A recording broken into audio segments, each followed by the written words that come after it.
I knew something was wrong the second I stepped into the Austin Grandview Hotel ballroom. But the truth is, the night had already begun to unravel long before I walked through those doors. It started the moment my sister Ava turned toward the crowd, lifted her champagne glass, and said loudly enough for the entire engagement party to hear, "Everyone, come meet my fiancé. He's a real businessman, not like my sister who just types." She pointed at me then, dead center, under the chandelier light, like I was some stage prop she wanted to mock in front of 200 people. People laughed, cameras flashed, wine glasses clinked, and in that glittering room full of polite society smiles, I felt my face burn with the kind of humiliation that doesn't just sting, it brands itself into your bones. But that wasn't the part that froze the room. What silenced everyone was what happened next. Ava's fiancé Liam lifted his head, saw me standing there in my navy evening dress, and went completely still. His expression shifted so fast it was almost frightening. His hand dropped. His jaw tightened. Then he stood, chair scraping the polished floor, with the rigid, controlled posture of a man who'd just spotted something impossible. "Ms. Morgan?" he breathed. My sister blinked. "Huh? Who?" But Liam didn't look at her. He looked straight at me, eyes wide, stunned, as if a ghost had walked into the room. Then, in front of Ava, her friends, her in-laws, and every relative desperate to impress one another, he straightened and saluted, and the entire ballroom gasped. Hours earlier, before the humiliation, before the reveal, before I realized my own family would gladly throw me into traffic if it meant Ava got to bask in more attention, I was sitting at my desk at Sentinel Net headquarters, running on 72 minutes of sleep and an IV drip of black coffee. My brain felt like a tangled mess of neural networks after a 36-hour coding marathon. My body wanted bed. My calendar wanted blood. And in between the stress tests, debugging loops, and last-minute technical reviews for tomorrow's $8 million contract meeting, I kept catching myself staring at the clock on my monitor. Ava's engagement party. Just the thought made my stomach twist. I closed my laptop with a shaky exhale and rubbed my temples. The office lights were dim. Most of my engineering team had already left. Only the soft hum of servers filled the silence.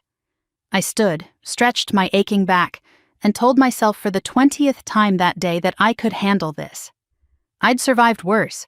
Corporate sabotage attempts, malicious AI attacks on our prototype, even a venture capitalist who tried to steal my algorithm.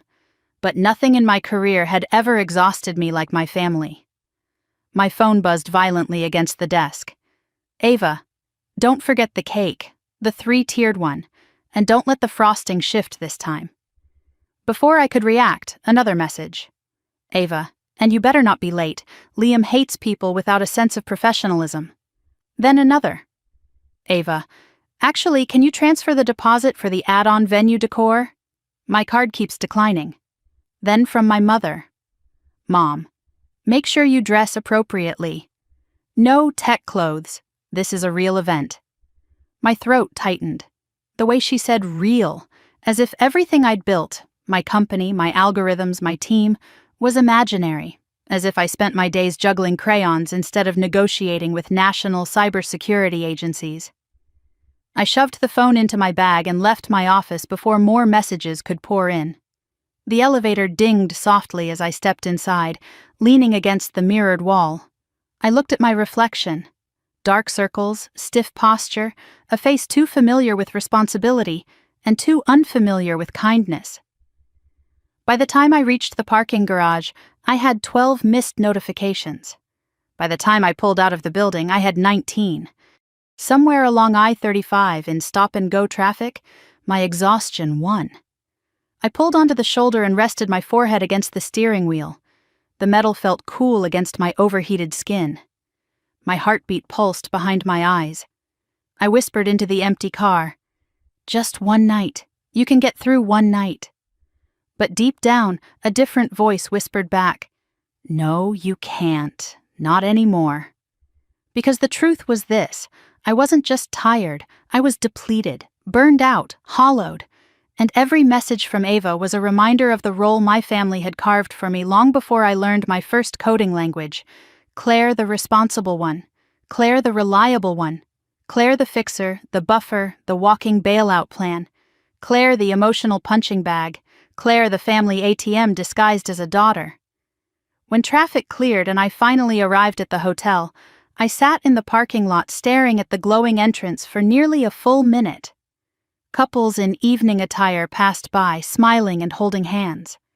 A valet opened car doors with polite efficiency. Inside, I could already hear the muffled thump of music and laughter. None of it felt like it belonged to me. I stepped out of the car, smoothed the front of my dress, and whispered to myself again, "Just one night." But the universe wasn't finished with me. The moment I entered the lobby, a photographer stopped Ava and Liam for pictures. Ava looked breathtaking in her crystal-studded champagne gown, all glossy hair and practiced pageant smile. My mother hovered nearby, fussing over a curl that had dared fall out of place. When Ava spotted me, her painted smile twitched. "Oh," she said loudly, waving the photographer aside. "You made it. I wasn't sure you'd leave your little office early." The photographer laughed politely.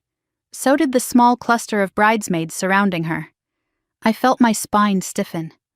"I told you I'd be here," I said softly. Ava's eyes flicked over my dress, the one I spent half my savings on because I knew she'd judge anything less.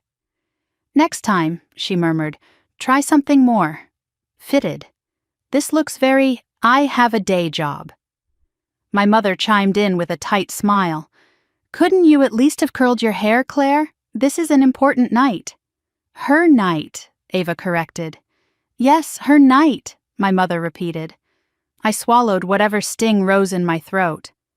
"Congratulations," I said, handing Ava the gift bag. She didn't take it. "Just set it on the table," she said, already turning to her friends. "I'll look at it later." The ballroom was magnificent.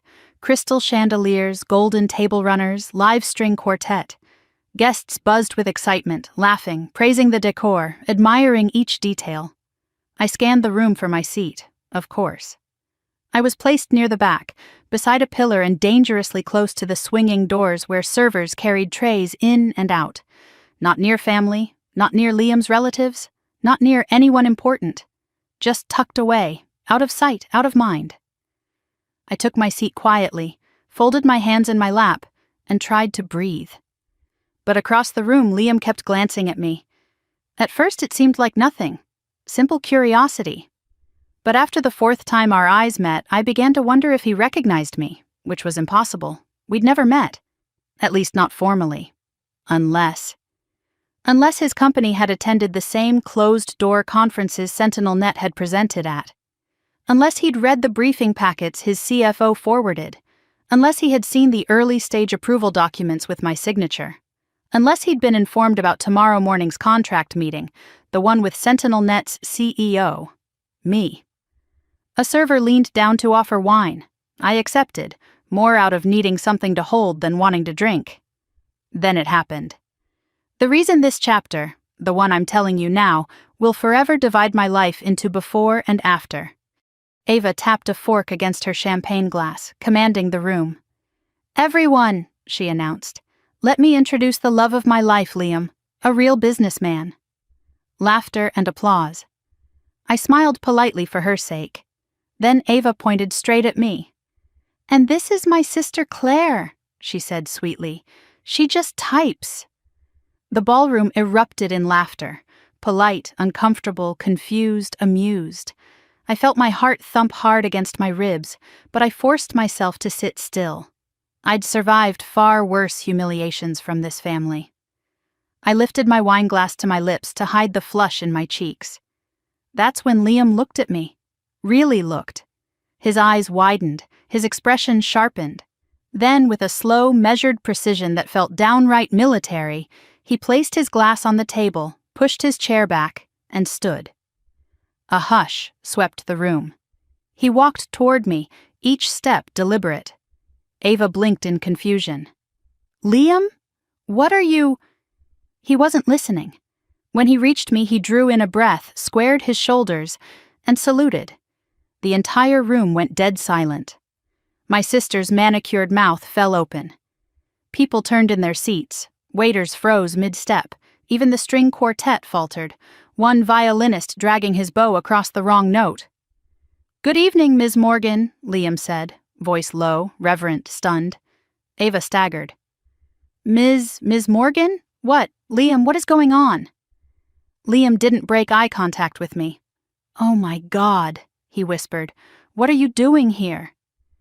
I felt a knot tighten in my throat, part dread, part exhaustion, part inevitability, because whatever happened next was going to change everything. I rested my forehead against the steering wheel, the vibration of passing cars humming through the frame of my aging sedan. The AC blasted cold air across the back of my neck, but it did nothing to soothe the pounding behind my eyes. My entire body felt like a frayed wire sparking at both ends, overworked, overtired, and one good push away from snapping entirely. 36 hours of debugging, testing, rewriting code, fixing UI failures, and preparing the SentinelNet contract packet. And now, instead of sleeping, instead of collapsing into the comfort of my apartment for even a few precious hours, I was stuck on I-35 traffic, inching forward toward a night I already knew would drain me more than the last 36 hours of work combined. Ava's engagement party, she hadn't asked if I could make it. She hadn't asked if I was okay. She hadn't asked anything at all. She simply sent orders. My phone, still connected to the car's Bluetooth, buzzed again. Once, twice, then in rapid machine gun bursts. Ding, ding, ding, ding. I closed my eyes. Please, not now. From Mom. "Don't forget to stop by the bakery for Ava's cake. They said the frosting is delicate. Be responsible, Claire." From Ava. "You better not be late. Liam hates unprofessional people. Don't embarrass me tonight." Another message seconds later. Ava. "And transfer the remaining deposit for the decor." My card declined again. "I'll pay you back next week." She had said, "I'll pay you back next week" for 7 straight years. I gripped the steering wheel until my knuckles turned white. Traffic crawled another 3 feet, just enough to make the brake pedal squeak under my foot. It wasn't the money that bothered me anymore. It was the entitlement, the assumption that my time, my paycheck, my energy, my entire life somehow belonged to her. Not one message said, "Hey Claire, how was work? Are you exhausted? Do you need help?" Nobody asked those questions. They never did. I let out a breath that shook in my chest. The tightness there had been building all day, all week, hell, all year. But tonight, it felt heavier. I pulled the car onto the shoulder, needing a moment to breathe. Cars zoomed past, the whoosh of air rocking my vehicle. In the glare of brake lights and freeway fumes, memories rose, sharp, unwelcome, uninvited. I was 12 the first time I realized my place in the family. Ava was 10, the golden child, with ribbons and glitter and every spotlight tilted her way. I was the quiet one who liked computers. Back then, our parents didn't understand what coding competitions were. They thought I was playing games. I remembered winning a statewide robotics award. First place. I brought the trophy home, heart thumping with pride. Ava frowned at it. "It's ugly." Mom nodded. "Claire, honey, don't leave it on the table. Your sister's guests will be here later. We don't want to make her feel overshadowed." My trophy was placed in a closet that same afternoon. I looked down at my hands now. Steady, trained, precise. Hands that wrote algorithms used in high-level cybersecurity briefings. Hands that held patents. Hands that built a company from scratch. Hands my family only saw when they needed to grab money from them. My phone buzzed again. "Ava. You didn't answer. Are you getting the cake?" I typed a reply, deleted it, typed another, deleted that too. The anger bubbled under my skin like a slow burn. Then another memory came. Uninvited. 16 years old. My first job at the bookstore in the mall. I saved every single paycheck to buy myself a refurbished laptop. It was old, scratched, and ran hotter than a toaster, but it was mine. I spent months dreaming of building programs with it. The day I brought it home, my father took the box right out of my hands. "Perfect," he said. "Ava needs a laptop for her school project." "She has a new tablet," I protested. "That's different," he snapped. "This is more professional. You're the responsible one. Take the bus to the library if you need a computer so badly." Ava never did any project on it. She used it to take selfies and upload videos with glitter filters. 2 weeks later, she spilled orange soda on the keyboard. The laptop died that night. They didn't replace it. They didn't apologize. They barely remembered it happened. The tightness in my chest deepened. Sitting on the shoulder of I-35, in the middle of rush hour, I pressed the heel of my hand against my sternum, trying to breathe through the ache. I thought of college next, of working 2 campus jobs, tutoring calculus and shelving textbooks, to pay the tuition my parents refused to help with because Ava deserves to pursue her passion at Beauty Academy. I thought of graduation day, when I received honors. They skipped the ceremony to attend Ava's photo shoot.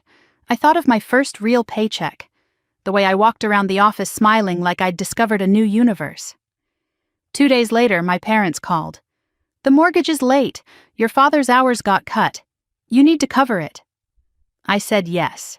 Of course I said yes. That was the role assigned to me long before I understood I had a right to say no. Wind rattled my car door. I inhaled again, deeper this time.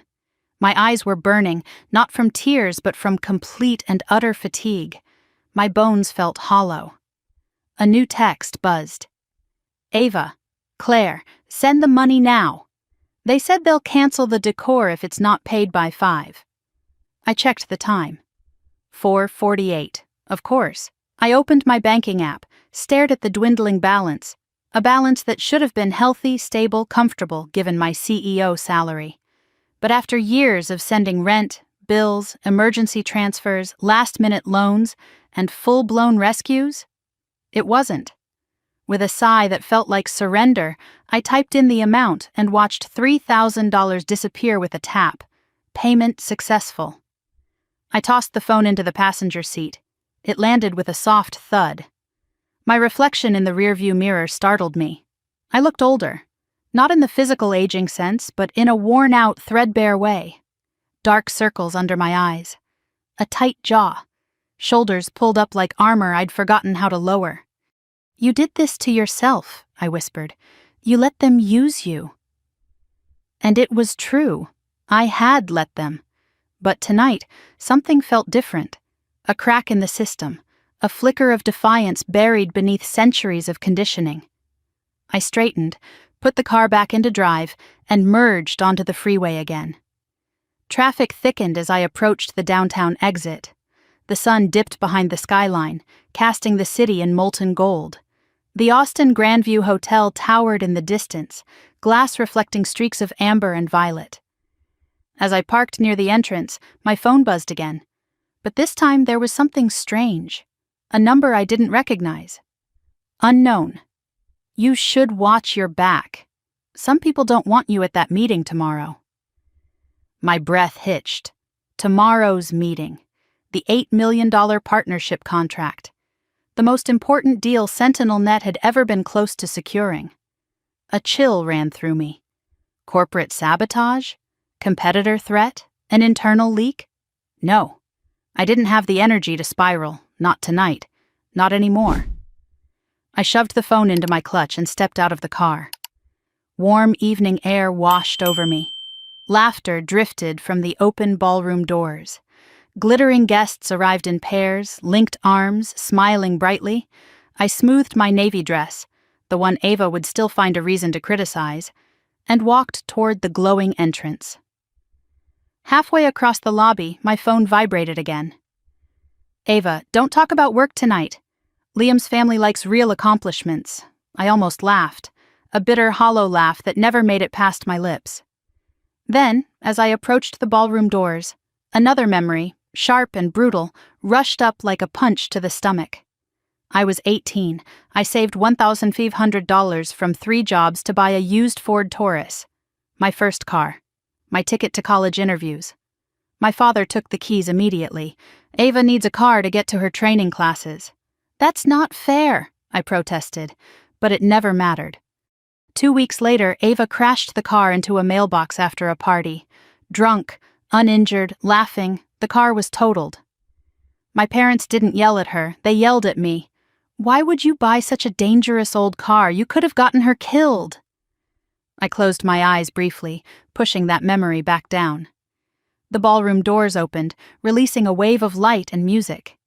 Inside, I saw Ava holding court, laughing, radiant, surrounded by admirers. Liam stood beside her, tall and handsome, the perfect fiancé for her curated image. I took one step closer, then my phone buzzed again. One message, but this one stopped me cold. "Ava, and Claire, don't make tonight about you. Stay in the background where you belong." My hand tightened around my clutch until my knuckles ached. Something in me shifted, a tiny fracture in a long-standing facade, a whisper of rebellion. But I pushed the feeling aside. Tonight wasn't the night to start a war. I was too tired, too stretched thin, too conditioned to keep the peace. So instead, I forced a neutral expression onto my face, lifted my chin, and stepped into the shimmering chaos. "Just get through the night," I muttered under my breath. "Just survive this one last time." But I didn't know, couldn't have known, that before this night ended, everything I believed about myself, my family, and my place in their world would shatter. Because the moment I entered the ballroom, under the chandeliers and murmuring crowd, Liam spotted me. And whatever story my family had told him, about who I was, what I did, and how little I mattered, was about to crumble in a single, breathtaking moment. I stood in the heart of SentinelNet's R&D floor, blinking against the harsh fluorescent lights that had begun to throb in rhythm with my pulse. My eyes burned from staring at monitors for too many hours in a row, and somewhere behind me, the refrigeration hum of the server racks buzzed like a swarm of mechanical bees. Engineers moved across the floor in hurried, stressed zigzags, voices overlapping with anxious questions. "Claire, should we lock version 3.6 or run another sandbox test?" "Claire, the anomaly detection module threw another edge case flag. Want me to disable it?" "Claire, the LiDAR integration for Phase 2, do we include it in the briefing?" Everything, everyone, all at once. I lifted a hand for silence. "One at a time, please." They froze, not out of fear, but respect, even exhausted, shoulders tense, hair pulled into a messy bun after long hours of coding. They trusted my judgment more than any algorithm in our system. "Run the sandbox test," I said. "Keep the anomaly flag, and integrate LiDAR as a bonus slide, not a deliverable." The room exhaled in unison. Another crisis diffused. But I was running on fumes.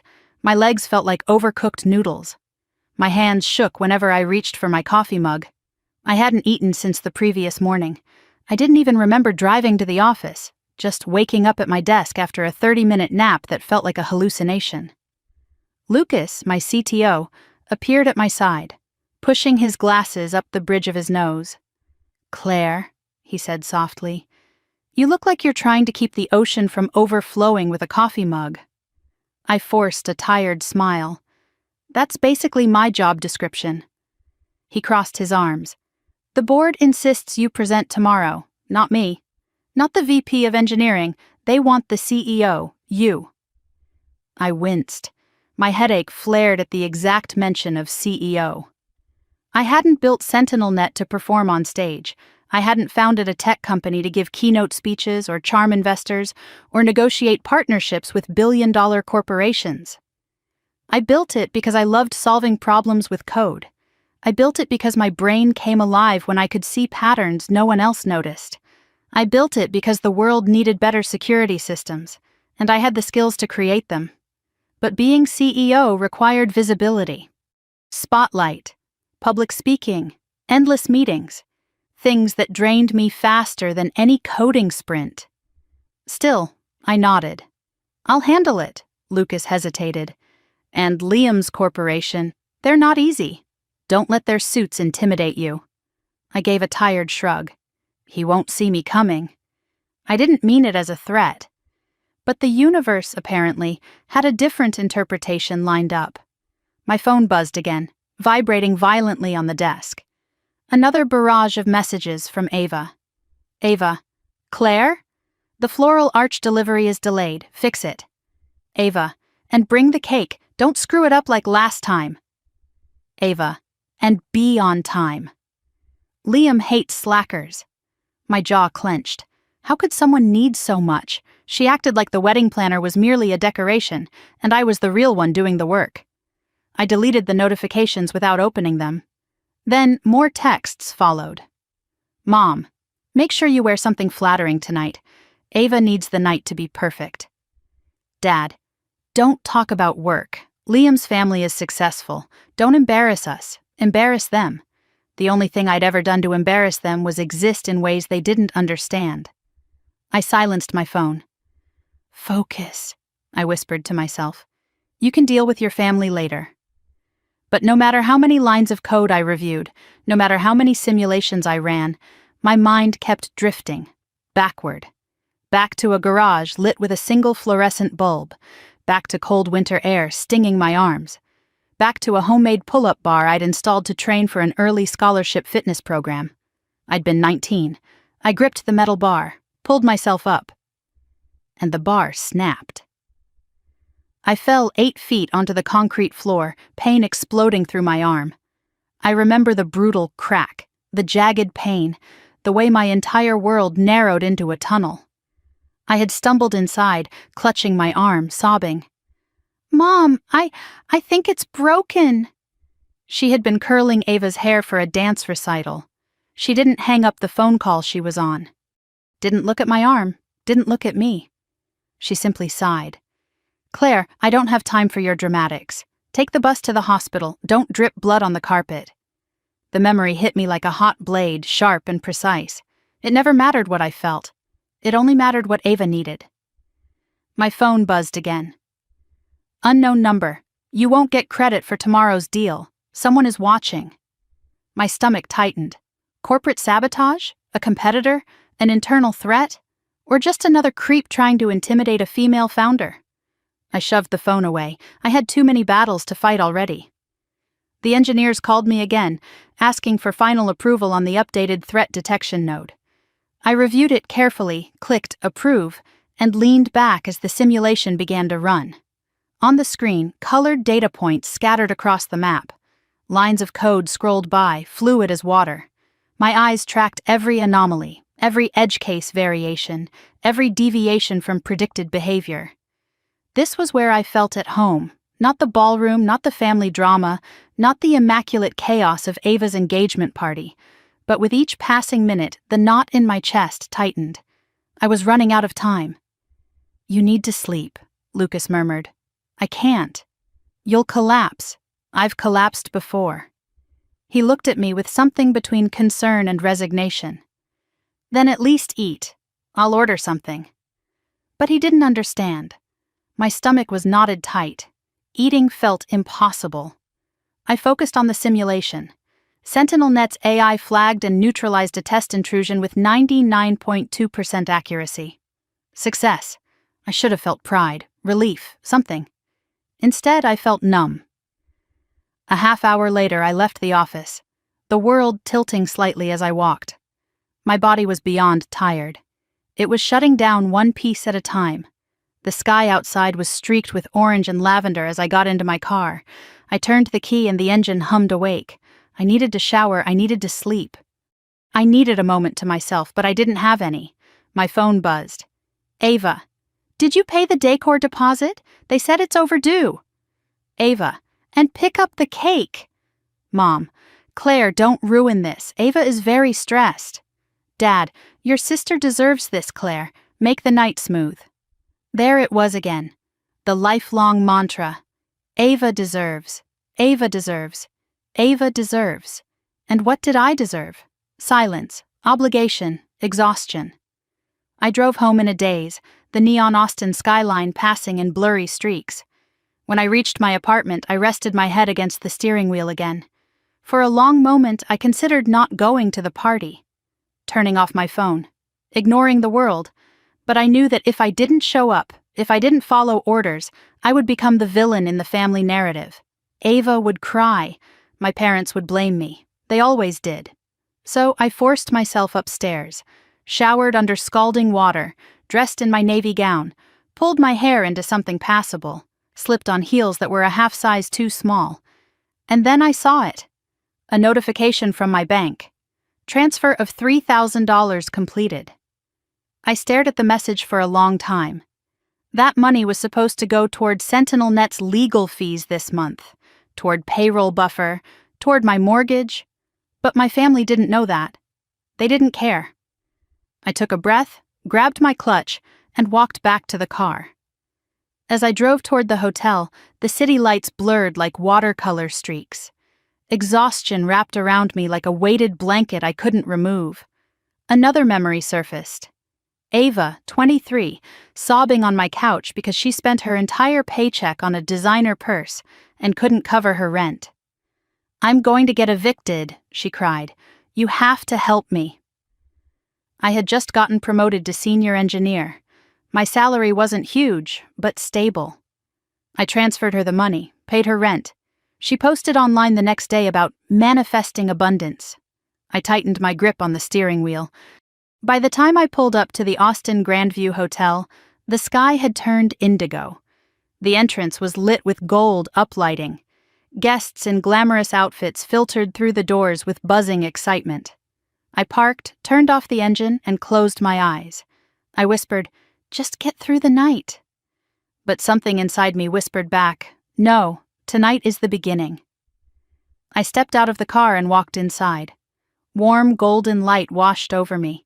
Elegant decor, music, laughter, the smell of roses and expensive perfume. Ava's night. Always Ava's night. I moved toward the ballroom doors, heels tapping on the marble floor. Then my phone buzzed again. "Ava, remember, don't brag about work. Liam's family is real business people." I almost laughed, out loud, bitter, exhausted laughter that tasted of old hurt. I tucked the phone away. As I reached the ballroom doors, the last memory, sharpest, most painful, hit me. The night Ava called at 3 a.m, hysterical because her credit card had been flagged for fraud and her business venture deposit was due by dawn. She begged me to salvage it. I drained my emergency fund that night, $10,000. She posted the next day, "Thank you, universe, for providing." Not, "Thanks to Claire." Never thanks to Claire. I pushed the ballroom doors open. Music swelled, cameras flashed, guests turned. Ava stood in the center of the room, glowing under the chandelier.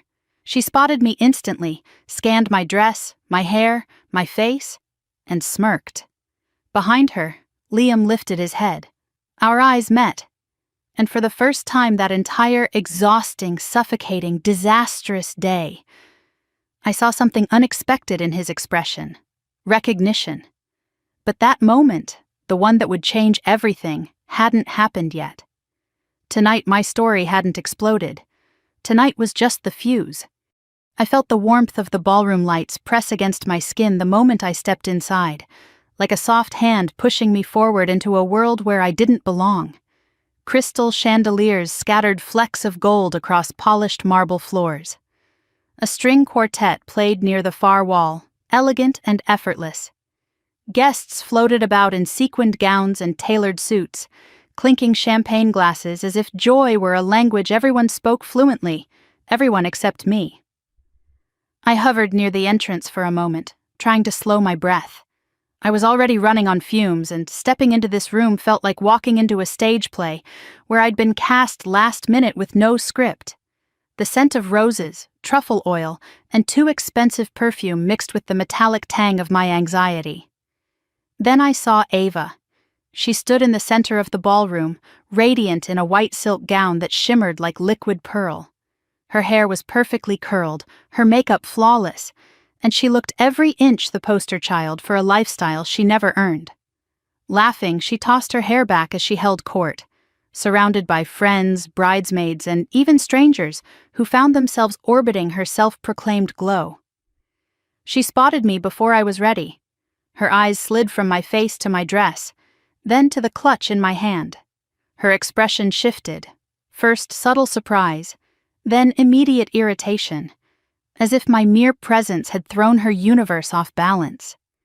She excused herself from the circle of admirers with a theatrical smile, then walked toward me in sharp, quick steps that clicked across the marble floor. "Claire," she hissed the moment she was close enough, her smile melting away into a tight-lipped grimace. "What are you wearing?" I looked down at my navy gown. It was simple, elegant, understated, but I had chosen it because it made me feel comfortable, not flashy. "It's appropriate for the event," I said quietly. Ava gave a humorless laugh. "It's appropriate for a tax seminar. This is an engagement party, not a corporate retreat." I swallowed hard. The old instinct surged. The urge to apologize, to shrink, to make myself smaller so she wouldn't feel threatened. But I forced my chin up. "You asked me to be here," I said softly. She rolled her eyes. "Yeah, but I didn't ask you to suck all the joy out of the room." I flinched. Have you ever noticed how some words don't just hurt? They echo? Ava's voice had that effect on me. I felt every syllable land like a tiny blade. She leaned closer. "And please don't embarrass me tonight. Liam's family doesn't need to hear about your coding hobby." Coding hobby. The words hit me harder than they should have. After a decade of building systems, founding a tech company, filing patents, and negotiating partnerships, that was still the label she chose. I was a toy, a typing robot, a convenient wallet that spat out cash. Her smile sharpened. "Just stay quiet. Blend in. Do what you do best. No one will even notice you." Before I could respond, she straightened and waved for someone behind me. "Mom, Dad, Claire finally showed up." Finally. As if I were late. As if I hadn't spent the day putting out fires for her. As if I hadn't transferred thousands of dollars hours earlier to fix problems she created. My parents rushed over, looking me up and down. My mother sighed dramatically. "Claire, honey, could you at least have brushed your hair? You look tired." "I worked late," I murmured. She patted my arm like she was consoling a child. "Well, tonight is about Ava. Try not to make things weird." My father gave a stiff nod. "You know how she gets when you take attention off her." I blinked. "I haven't said anything." "You don't have to say anything," my father said sharply. "Just don't start your tech talk. Liam's family are real business people. They won't understand what you do." I felt myself shrinking again. Real business people. Implicit translation. I wasn't one. Before I could reply, someone approached behind me, a deep voice, polite and warm. "Ava, is this your sister?" I turned, and there he was, Liam, tall, confident, dressed in a charcoal suit that fit too well to be off the rack. His dark hair was neatly styled, his tie subtly patterned. He had the polished posture of someone used to speaking in boardrooms and commanding attention without trying. He smiled at me, a genuine smile, before Ava slid between us like a curtain. "This is Claire," she said brightly. "My older sister. She works in an office." Liam extended his hand. "Nice to meet you, Claire." I shook it. His grip was firm, professional. Before I could introduce myself properly, Ava chimed in again. "She types things, emails, reports, stuff like that. She's very organized." She laughed lightly. "Right, Claire?" My cheeks burned. My heart thudded against my ribs. Liam's brow creased slightly as if something didn't add up, but Ava immediately shifted the topic, pulling him away. "Come on, babe. The photographer needs us." They left without waiting for me. I stood there alone in a sea of glittering people, surrounded by laughter I wasn't invited into. But I wasn't the only one watching them. Near the bar, a suited man with graying hair stood perfectly still, observing me with quiet interest. I recognized him instantly. Richard Wolff, CFO of Wolff Dynamics. A man with a reputation for being sharp, calculating, and intolerant of nonsense. He nodded at me once, acknowledging me like an equal. It startled me, He definitely wasn't looking at me the way Ava and my parents did. Not like I was lesser. But before I could approach him, a familiar hand grabbed my elbow. My mother. "Claire," she whispered urgently, "the cake. Please tell me you picked it up." "Yes," I said, "it's in my car." She exhaled in relief. "Good. Ava would have had a meltdown." Then she leaned closer. "And Claire, please don't make tonight about you. You know how sensitive Ava is." I felt the corner of my vision burn. My life had been a series of don'ts. Don't talk too much. Don't draw attention. Don't overshadow your sister. Don't take up space. My mother hurried away before I could respond. I stood there, surrounded by diamonds, champagne, and soft jazz, yet I felt invisible, like a ghost pressed against glass. Guests circulated around me. I heard whispers. "Is that the sister? She's the one who still rents an apartment, right? I heard she works some cubicle job. She looks exhausted." Every whisper prickled under my skin. I made my way toward the bar, needing a moment to breathe. The bartender, a young guy with warm brown eyes, offered a sympathetic smile. "Rough night?" "You have no idea," I murmured. He poured a glass of sparkling water and slid it to me. "On the house." I sipped it slowly, focusing on the bubbles fizzing against my tongue. It grounded me. Then sharp heels approached, Ava again. She leaned her elbows against the bar, smiling sweetly at the bartender. "Can you get me another glass of the Cabernet? The expensive one?" Before he moved, she shot me a glare. "And Claire, could you not hog the bar? You're blocking guests." I stepped aside. Ava's smile sharpened. "Thanks." She lifted the wineglass, swirled it gently, then looked me up and down again. "You really chose navy?" she said. "It washes you out, and the neckline is just sad." My voice scraped its way out. "Ava, please just enjoy your night." She rolled her eyes. "I will, as long as you don't ruin it." Then she leaned closer, her breath smelling like expensive grapes. "You always do, though." The words sliced. She swirled her wine once more, then turned abruptly, and collided with a passing guest. Red liquid sloshed dangerously close to the rim. For a split second I saw her eyes light with mischief. She turned back toward me. "Ugh, Claire," she said loudly, "don't stand so close." And before I could react, she tilted the glass just enough. Reds splashed, not on my dress, not yet, but close enough that my heart stopped. Close enough that everyone nearby gasped. Close enough that I understood exactly what she wanted. Power, dominance, a scene. "You need to be more careful," Ava said sweetly. "We wouldn't want you staining that budget-friendly dress." My pulse thudded so loudly I could barely hear the music anymore.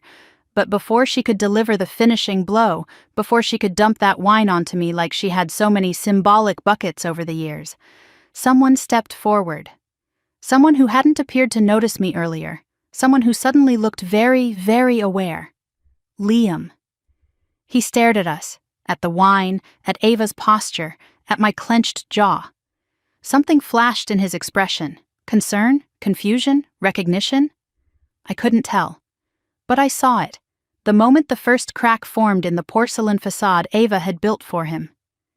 "Everything okay here?" he asked slowly. Ava snapped into innocence mode. "Of course, I was just telling Claire to be more mindful. She almost made me spill." That was a lie. Everyone saw it. Everyone. But the room moved on, drifting away like gossip carried on a breeze. My stomach twisted. I excused myself before I said something I couldn't take back. I walked toward the hallway, away from the ballroom noise. My heels clicked against the tile in uneven patterns. The further I got from the music, the clearer my thoughts became. And the more I understood something deep, painful, and honest. I no longer wanted to survive nights like this. No. I was done surviving them. Standing at the far end of the hall, near a quiet alcove, I braced my hands against the wall and inhaled. In the silence, I heard a voice. "Claire?" I turned. Liam stood a few feet away, His expression no longer casual, no longer polite, no longer neutral. It was focused, intent, like gears turning in his mind. He walked closer. I didn't know you were Ava's sister. Well, I murmured, she doesn't exactly advertise me. He nodded slowly. She told me you worked an admin job. Of course she did. He hesitated. But earlier, I think I recognized you. My pulse tripped. This was it, the beginning, the first ripple of the future that would break Ava's universe apart. He studied me with growing clarity, like someone replaying an image in their mind until it sharpened into something unmistakable. You're Claire Morgan, he said finally, the CEO of SentinelNet. The hallway felt suddenly too small, too bright, too sharp, before I could respond, before I could deny or confirm anything. The look on his face changed again. He froze. Completely. Then, he stood straighter, like a soldier recognizing a commanding officer. And somewhere deep in my gut, I understood. Ava's carefully curated world was about to implode, and I hadn't even touched the fuse yet. Liam didn't move at first. He stood there in the hallway, eyes locked on mine, his expression shifting with each second. Curiosity, dawning realization, and then something sharper, something that made my stomach twist into knots. Respect. The kind I rarely saw outside boardrooms, the kind I never saw inside my family. He swallowed hard. You're Claire Morgan. Not a question, a confirmation. My throat tightened. I forced my voice to stay level. Yes. He exhaled, a quiet sound of disbelief. The Claire Morgan who founded SentinelNet. A beat. I thought Ava's sister worked in admin. My jaw clenched. That's what she tells people. He ran a hand through his hair, visibly recalibrating everything he thought he knew. I've read your white papers. Your anomaly detection algorithm? We use it in 3 of our branches. And the predictive risk model, my God, we've been trying to reverse engineer it for months. Heat crept up my neck. Not embarrassment, fatigue, discomfort. I wasn't used to admiration. Not directed at me. Not spoken so openly. I didn't expect to see you here, he said softly. And definitely not like... He gestured vaguely, as if he couldn't find the right words. Like this.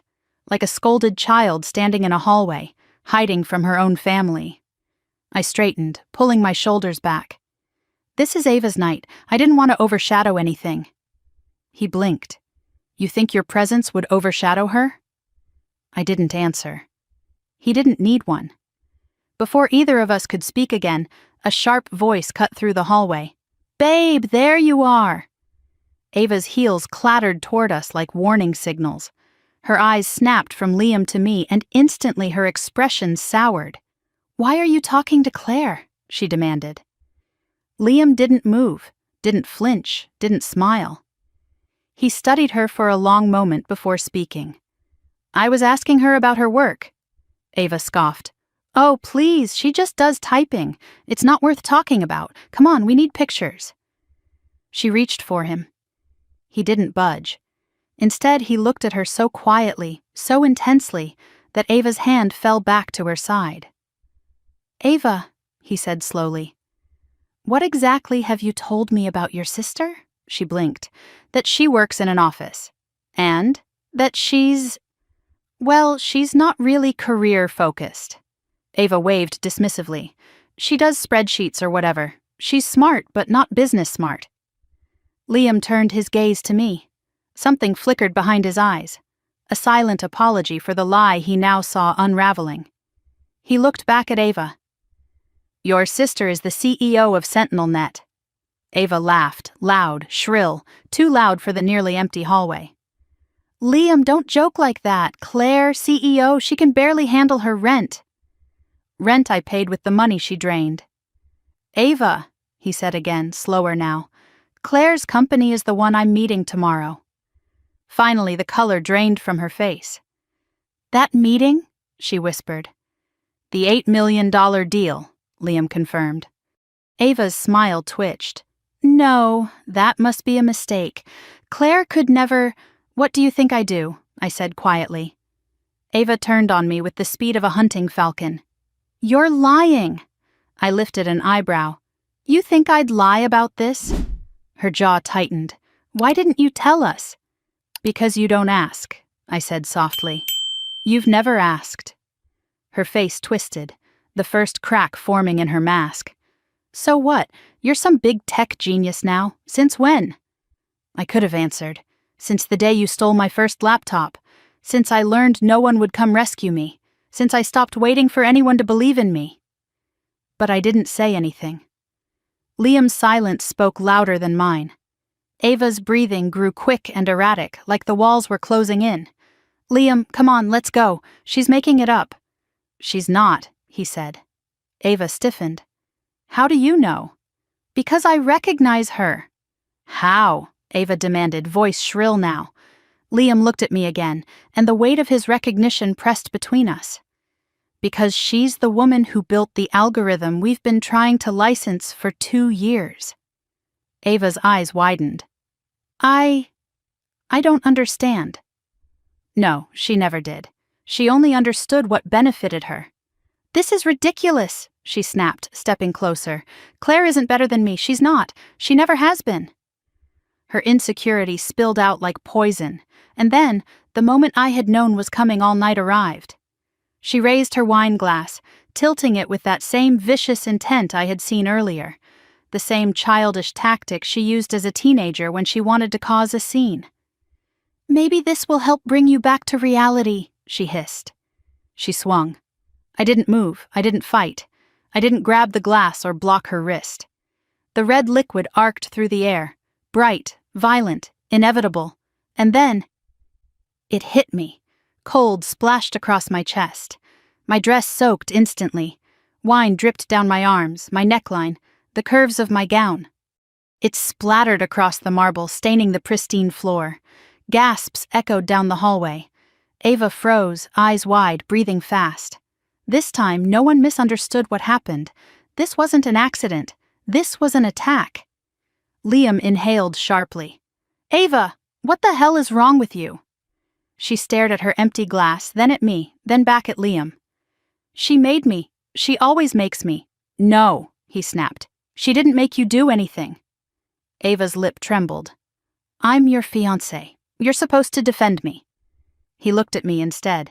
Claire, are you okay? I couldn't find words. My voice was trapped under years of silence. I wiped a drop of wine from my cheek with a trembling hand. Ava saw that tremble, and she smiled, a small, cruel smile of triumph. She thought she'd won, ruined my dress, my dignity, my night, like countless times before.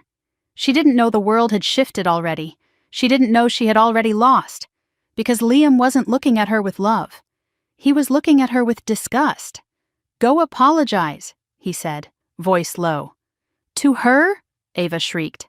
Absolutely not. She should apologize to me for ruining my day. She stood there, he snapped. So, she always stands there. She's like a shadow, like a mistake that keeps tagging along. My breath hitched. Liam's face hardened. I can't believe you said that. Ava's entire persona cracked. I won't let her ruin my life. She's about to sign a deal that will help our company grow, he said sharply. She's one of the most brilliant engineers in the country. She's pathetic, Ava screamed, stepping toward me. Pathetic, pathetic. Liam's voice cut through her tantrum like a blade. Ava, stop. She froze mid-breath. The hallway fell silent. Only one sound echoed. The slow drip of wine sliding from the hem of my dress onto the marble floor. Liam turned fully toward me. Then, he did something I never expected. He stood straighter, shoulders back, chin lifted. Posture shifting into military precision. And then, he saluted me, crisp, sharp, respectful. Ava's jaw dropped open. What are you doing? She shrieked. He didn't break his stance. Claire, he said, voice steady, I owe you an apology. I didn't know who you were. I didn't know what you've built. And I definitely didn't know the way your family treats you. My throat tightened so painfully I nearly choked on the air. He lowered his hand. "Ava," he said without looking at her, "the engagement is off." The words echoed down the hallway like a gunshot. Ava screamed, a sound so raw and animalistic it made several guests peek around the corner. "You can't do that. You can't leave me. Claire made you do this." Liam faced her with icy calm. "Claire did nothing. You humiliated her. You lied to me. You demeaned your own sister in front of everyone." Ava's screams pitched higher. "She's not my sister anymore." My heart cracked, but Liam's reply was colder. "After tonight, she certainly won't be." Ava lunged toward him, grabbing his arm. He stepped back, firm, final. "We're done," he said. "I won't marry a woman who treats people, especially family, with that level of cruelty." He turned to me again, voice lower now. "I'll see you at tomorrow's meeting, if you'll still consider working with us." I nodded once, and for the first time in a long while, I felt seen, not as a wallet, not as a scapegoat, not as background noise, but as a woman with worth. Ava's sobs became hysterical. Guests gathered, murmuring. My parents rushed over, looking horrified, at me. Not at Ava, who caused the scene. Not at the wine dripping from my dress. At me. My mother grabbed my wrist. "Claire, fix this," my father hissed. "Go apologize to Liam. Beg him to reconsider." For Ava. Always for Ava. I pulled my wrist out of their grasp. "No." They blinked. "What do you mean, no?" My mother spat. "Look at what you've done." "I didn't do anything," I said quietly. And for the first time in my life, I didn't feel the need to explain further. I turned away. Liam gave me one last nod, respectful, steady, before walking out. Ava collapsed onto the floor, surrounded by her dress like a white puddle. My parents rushed to her, and I stood there drenched in wine, breathing in the quiet destruction of the moment, not with shame, but with clarity. Tonight wasn't a nightmare, it was an awakening. And everything that came next would be mine. I walked away from the ballroom like someone moving underwater, every sound muffled, every breath thick, every heartbeat echoing against my ribs. My dress clung cold and sticky to my skin, the scent of Cabernet rising like a ghost from every thread. The hallway lights shimmered in long streaks, blurring at the edges. I felt hollow and weightless at the same time, as if someone had scooped out everything inside me and left only the shape of a woman behind. But even through the haze, one truth cut clean and sharp. I was done being their ATM. I was done being their punching bag. I was done being invisible. I pushed through the hotel's side exit, letting the cool night air slap against my overheated skin. The city hummed around me, traffic, chatter, music spilling from rooftop bars. But it felt like a world I hadn't belonged to in years. A world I'd traded for responsibility, sacrifice, and silence. My phone buzzed again and again in my clutch. I ignored it. When I reached my car, I opened the door with trembling hands and sat inside without turning the engine on. I dropped my clutch onto the passenger seat, where it thudded softly, muffled by the leather. For a long moment I just sat, breathing, processing.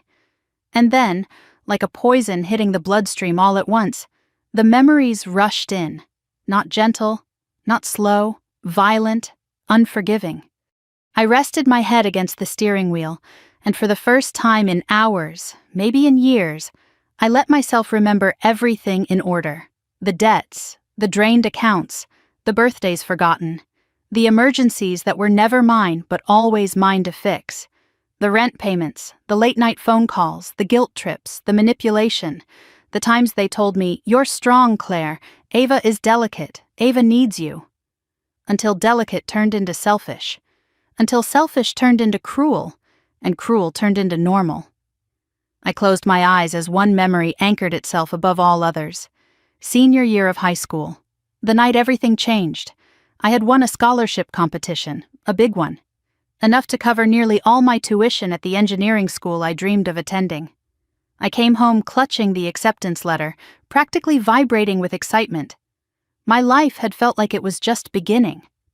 Dad sat at the dining table, deep in bills. Mom was folding laundry. Ava was sprawled out on the couch, painting her nails. "I got it," I announced, beaming. "I really got it." Dad didn't look up. "Got what?" "My tuition scholarship. I can go to university, the one in Seattle." He finally lifted his head, eyebrows pulled together. "Seattle?" "That's far," Mom added, frowning. Ava snorted.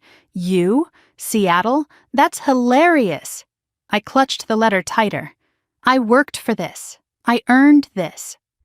Mom sighed dramatically, the kind she saved for moments she wanted control back. "Claire, honey, your father and I were talking." My stomach dropped. "About what?" "The scholarship." "What about it?" "We need it for Ava." The room tilted. I remember the sound I made. Soft, confused, fragile. "For Ava?" Mom gave me that patronizing smile she'd perfected over the years.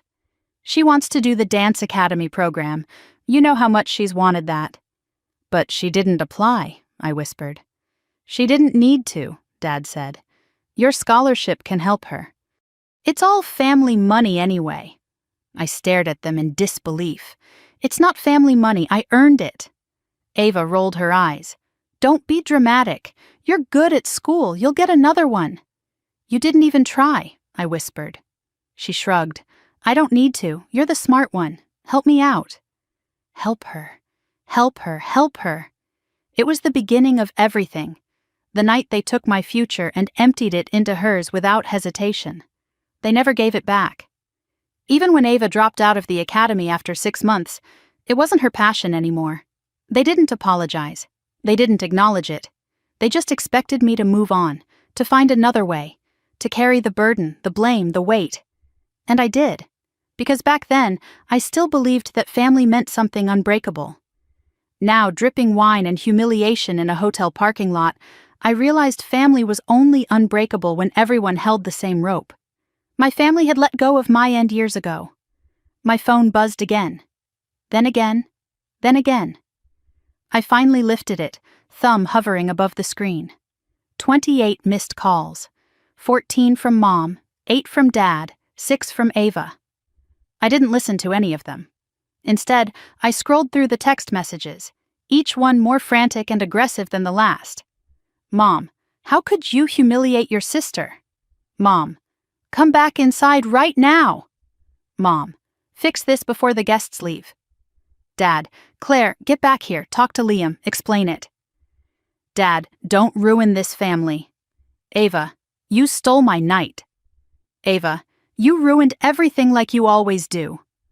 "Ava, come fix this or we are done. Done." The word rang hollow. We had been done long before tonight. I didn't reply. I didn't defend myself. I didn't apologize. Instead, I opened my banking app. I looked at the most recent outgoing transactions. $3,000 decor payment, $100 emergency rehearsal dinner bill, $600 Ava's urgent electric bill, $250 dress steaming for Ava, $900 medical bill. Ava forgot to pay $2,400 cash withdrawal Dad said was for something important.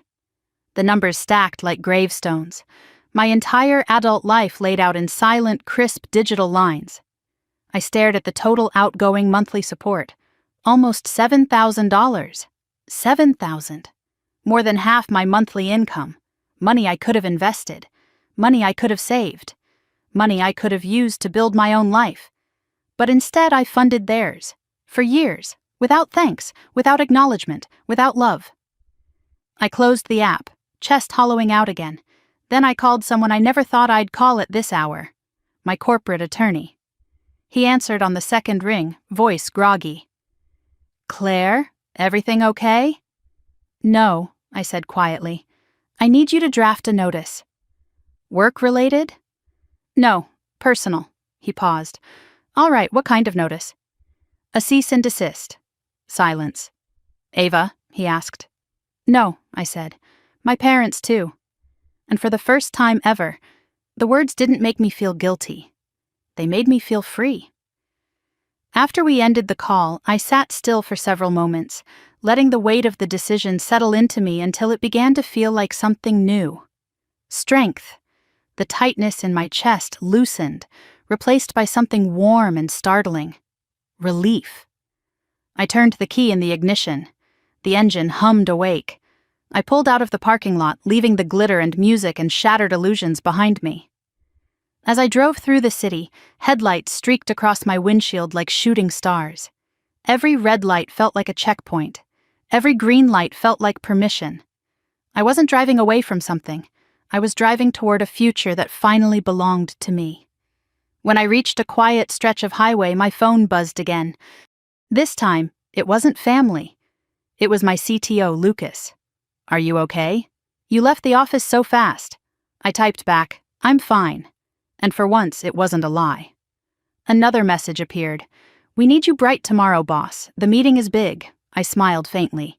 Yes, tomorrow is important. Important for me, for SentinelNet, for my future. Then a third message came through from someone I didn't expect. "Liam, I'm sorry for what happened tonight. You didn't deserve that." I stared at the message until the screen dimmed. Then I typed a single reply. "Thank you." And nothing else. No explanation, no apology, no justifying my existence. I drove the rest of the way home in silence, soaking in the calm like medicine. When I finally reached my building, I carried my shoes in my hand and took the elevator up barefoot, wine-drenched gown trailing behind me like shed skin. Inside my condo, I locked the door. Then I blocked my mother. Then my father. Then Ava. I stood there, phone heavy in my hand, heart thudding quietly in my chest. I expected to feel fear, or sadness, or guilt. Instead, I felt nothing but peace. The kind of peace you only get after ripping a thorn out of your skin that's been lodged there for years. I peeled off the ruined gown, dropped it in the bathtub, and stepped into the shower. Hot water hit my shoulders, running down my back, mixing pink streaks of diluted wine as it flowed down the drain. With every drop that slid off me, something heavy slipped away too. Burden, obligation, fear, and somewhere deep inside, a spark lit, small, steady, growing. Tomorrow everything would change. Tomorrow I would walk into that boardroom not as the family disappointment, not as the wallet, not as the forgotten daughter. Tomorrow I would walk in as myself. Claire Morgan, CEO, engineer, founder, and no one, not Ava, not my parents, not anyone, would ever put me back into the shadows again. By the time I stepped into the SentinelNet lobby the next morning, the memory of the engagement party was still clinging to me like smoke after a house fire. I felt it in the stiffness of my shoulders, in the quiet ache behind my eyes, in the phantom weight of red wine still soaking through the neckline of my dress, even though I had washed it away hours ago. But beneath the remnants of humiliation was something far more powerful: clarity. The lobby was unusually busy. Engineers hurried across the polished floor, balancing laptops and coffees. The front desk phones rang with back-to-back calls. Voices mingled with the soft hum of the security gates. Yet everything felt strangely distant, like I was walking through a movie set instead of the company I had built from the ashes of 1,000 late nights. A few team members looked up when I walked in. Their faces softened with something almost like relief. I wondered briefly if they could sense it. Something shifting inside me, something sharpening. "Good morning, Claire," the receptionist called, her voice warm. "The conference room is being set up for the partnership briefing." "Thank you," I said. My voice sounded steadier than I felt. As I walked toward the elevators, Lucas half jogged out from the hallway, pushing his glasses up with the back of his hand. "Oh, thank God you're here," he breathed. "I thought you might call out sick after yesterday." "Yesterday," I stiffened. "How did you—" He paused, then lowered his voice. "The dress, in the bathtub." I groaned. I had forgotten the cleaning staff sometimes came early. I was going to throw it out. "Good," he said flatly. "Anything that expensive and that ruined deserves a dignified burial." A laugh escaped me, unexpected, rough around the edges. "It's just a dress." "No," he said, squinting at me. "It was evidence, crime scene material." I laughed again despite myself, and the tension in my chest loosened for the first time in hours. Lucas wasn't just a good CTO, he was one of the few people I trusted with the pieces of me I usually kept locked away. He walked beside me toward the elevators. "Look, I don't know what happened last night, but you don't have to carry it alone." I stepped inside the elevator. "Thank you, but I'm fine." He gave me a long look. "You always say that." The doors closed. On the 4th floor, engineers were clustered around the glass-walled conference room. Several of them straightened as I approached, turning anxious eyes toward me. "Claire," one of them said, "we tested version 3.6 again. The anomaly detection module stabilized overnight." "Good," I said, shifting into CEO mode. "What about the integration demo?" "A few jitter issues," another admitted, "but nothing we can't smooth out before the meeting." "Great. Keep the visuals clean and the numbers honest. No theatrics." They nodded, energized by the simplicity of direction. Inside my office, sunlight streamed across my desk, catching the edges of a half-finished architecture flowchart. I sat down, letting the familiar comfort of my space wash over me. Screens, notes, prototypes, the organized chaos that didn't ask anything of me except brilliance. As I opened my laptop, a soft knock came at the door. "Come in." Richard Wolff stepped inside. For a moment, I just stared at him. CFO of Wolff Dynamics, Liam's mentor, one of the toughest negotiators in the industry, and the man whose intense gaze I had felt last night across the ballroom, the one who had looked at me like he knew something no one else did. He closed the door behind him with a quiet click. "Ms. Morgan," he greeted, voice smooth as polished steel. "May I have a moment?" I gestured to the chair. "Of course." He didn't sit immediately. He studied me, like an appraisal, but not unkind, measured, precise. "Before the meeting starts," he said at last, "I wanted to personally introduce myself. I've followed your work for years." I blinked. "You have?" "Your early predictive algorithms put our internal team to shame, and your security vulnerability papers were so thoroughly ahead of their time that half the industry spent a year pretending not to panic."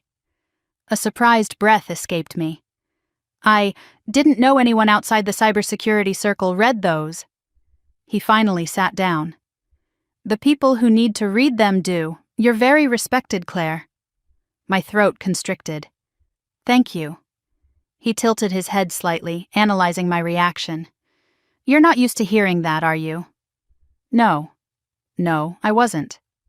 "Respect is earned," I said stiffly. "And you've earned it," he replied without hesitation.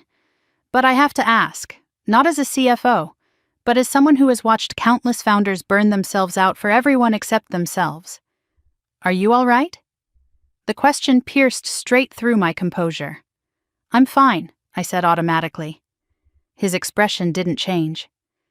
"Do you want to try that answer again?" Something in me cracked. I looked down at my hands. "I had a difficult night." "I suspected as much," he said quietly. "Liam called me after he left the hotel." I froze. What? He was concerned about you?" Richard paused. "Deeply concerned." I swallowed hard. I didn't ask him to. "I know." His eyes softened. "He did it because he wanted to." A pulse fluttered in my throat. Richard leaned back slightly. "If you ever need support, not financial, not corporate, but human, you have more people in your corner than you realize." My breath hitched. No one had ever said that to me, not once. He stood to leave, then paused at the door. "Oh, and for what it's worth, I would have called off the engagement too." The door clicked shut, leaving me stunned. Before I could process it, my phone buzzed. Unknown number. No, not unknown. Liam. "Can we talk before the meeting, please?" I hesitated, then wrote back, "Conference room B, 5 minutes." I sat up straighter, smoothing my blouse. My palms were damp despite the cool office air. As I walked down the corridor, each step echoed too loudly in my own head. 5 minutes turned into 1. And there he was, standing in the hallway outside the small conference room, suit jacket off, sleeves rolled up to his elbows, tension radiating from every line of his body. "Claire," he breathed when he saw me. Something warm tightened in my chest. "Liam." He stepped closer, not too close, just enough that his presence softened the air between us. "I owe you more than an apology," he said quietly. "I owe you respect and honesty." I folded my arms, not defensively, but to keep my hands from trembling. "I'm listening." He exhaled. "Yesterday, I thought Ava was just exaggerating. I didn't realize how she treated you, or how your family treats you." "It's not your responsibility to realize," I murmured. "Maybe not," he said. "But it matters to me. You matter to me." My pulse stuttered. A part of me wanted to step back. A larger part wanted to step forward. "I didn't tell you who I was," I said. "That's on me." "No," he said firmly. "You don't owe the world your resume, and certainly not people who refuse to see your worth." Something inside me trembled at the words. He looked pained, regret etched in every line of his expression. I should have questioned it sooner. The way Ava spoke about you, the way she diminished you. His jaw tightened. It made me feel sick. Every word felt wrong.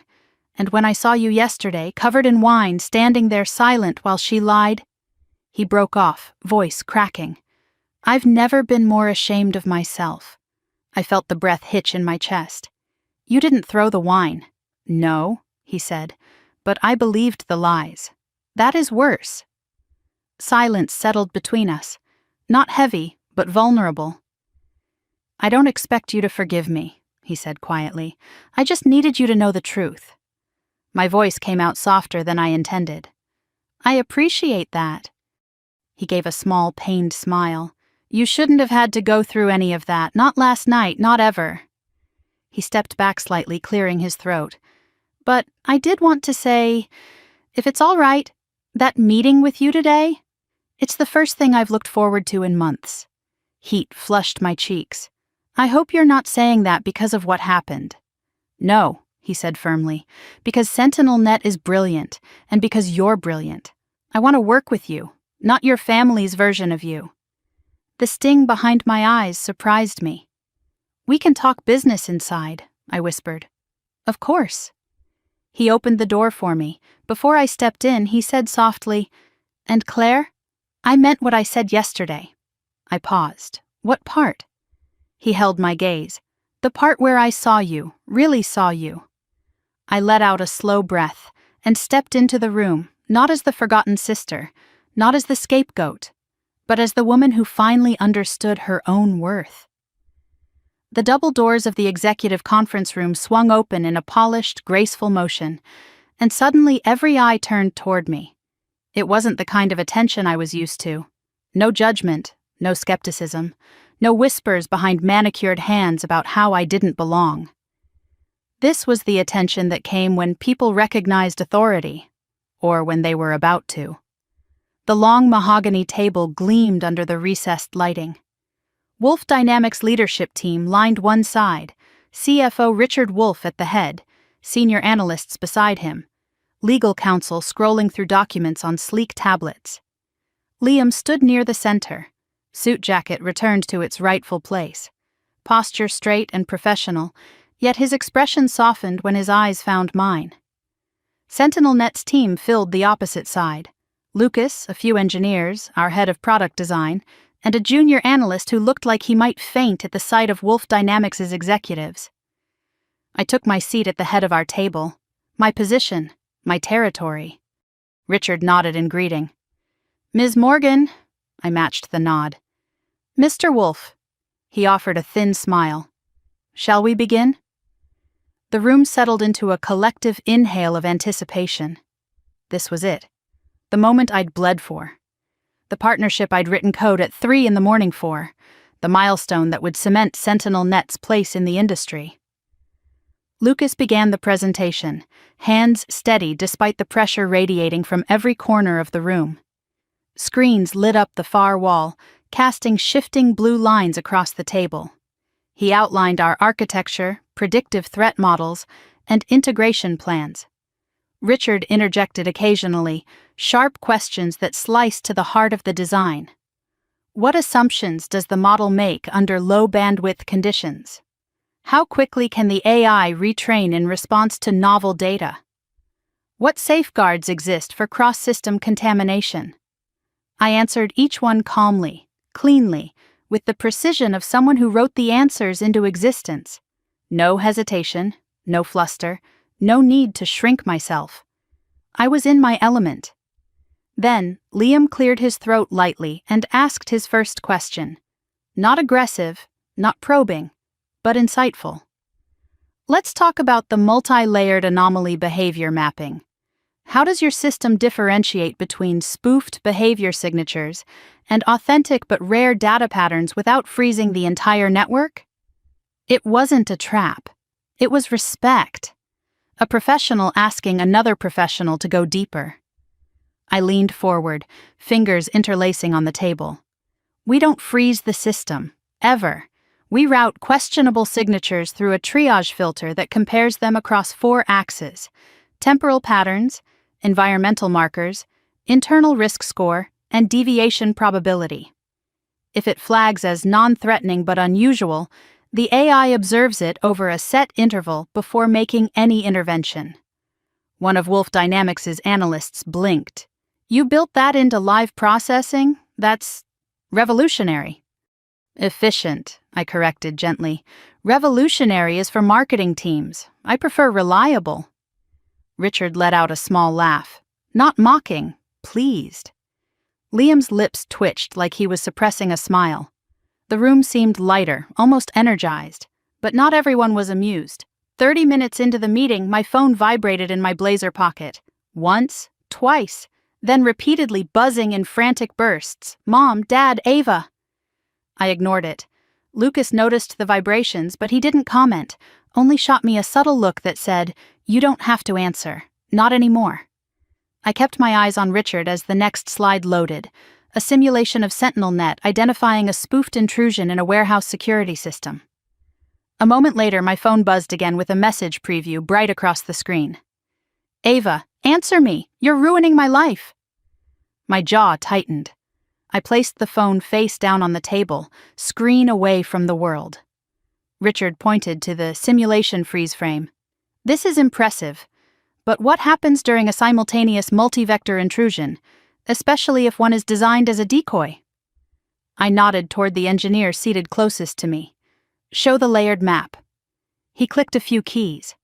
The map expanded, splitting into 3 panels. Primary intrusion, shadow intrusion, false flag diversion colors bloomed across the screen as the AI traced the origins. A gasp rippled through the room as SentinelNet triaged, isolated, and neutralized each threat in real time. "This," I said, "is what differentiates us from your current vendors." Richard stared at the screen like he was watching the future unfold. He wasn't wrong. Another buzz. Another barrage. This time from Dad. "Dad, Claire, answer your mother right now. Fix the situation with Liam's family." I inhaled slowly, evenly, without reacting. Lucas leaned slightly in my direction, voice low enough that only I heard, "You don't owe them a thing." He said it like a fact, not sympathy, not a plea, truth. The kind of truth I had never allowed myself to believe. I cleared my throat and continued. With proper integration across your distribution centers, we predict a reduction of system breaches by 91% in the first year. And because we use real-time adaptive learning, that number will rise as the system evolves. A Wolf Dynamics strategist scribbled notes furiously. Richard tapped his pen on the table. "Let's talk numbers." The air sharpened. This was where most partnerships cracked, the moment money entered the conversation and everyone stopped pretending niceties mattered. "We're prepared to offer $8 million for an initial 3-year integration," Richard said. "Provided your team leads the deployment." My heart thudded. $8 million. It was the validation I'd built the company for, fought for, sacrificed pieces of myself for. But the cost they wanted, my team-leading deployment, meant months of intense coordination, sleepless cycles, travel, and stress. Before I could respond, Liam spoke up gently. "We can negotiate flexibility for Claire's schedule, especially given the workload she already carries." Richard raised an eyebrow. "Since when are we concerned about a founder's schedule?" Liam didn't look away. "Since this one is irreplaceable." My chest tightened unexpectedly. I attempted to redirect back to professionalism. "The figure is fair. The deployment is possible, but I won't agree to anything until my entire team is protected." Richard nodded once. "Then let's finalize." Another buzz. Mom again. "Mom. Claire, you have embarrassed us.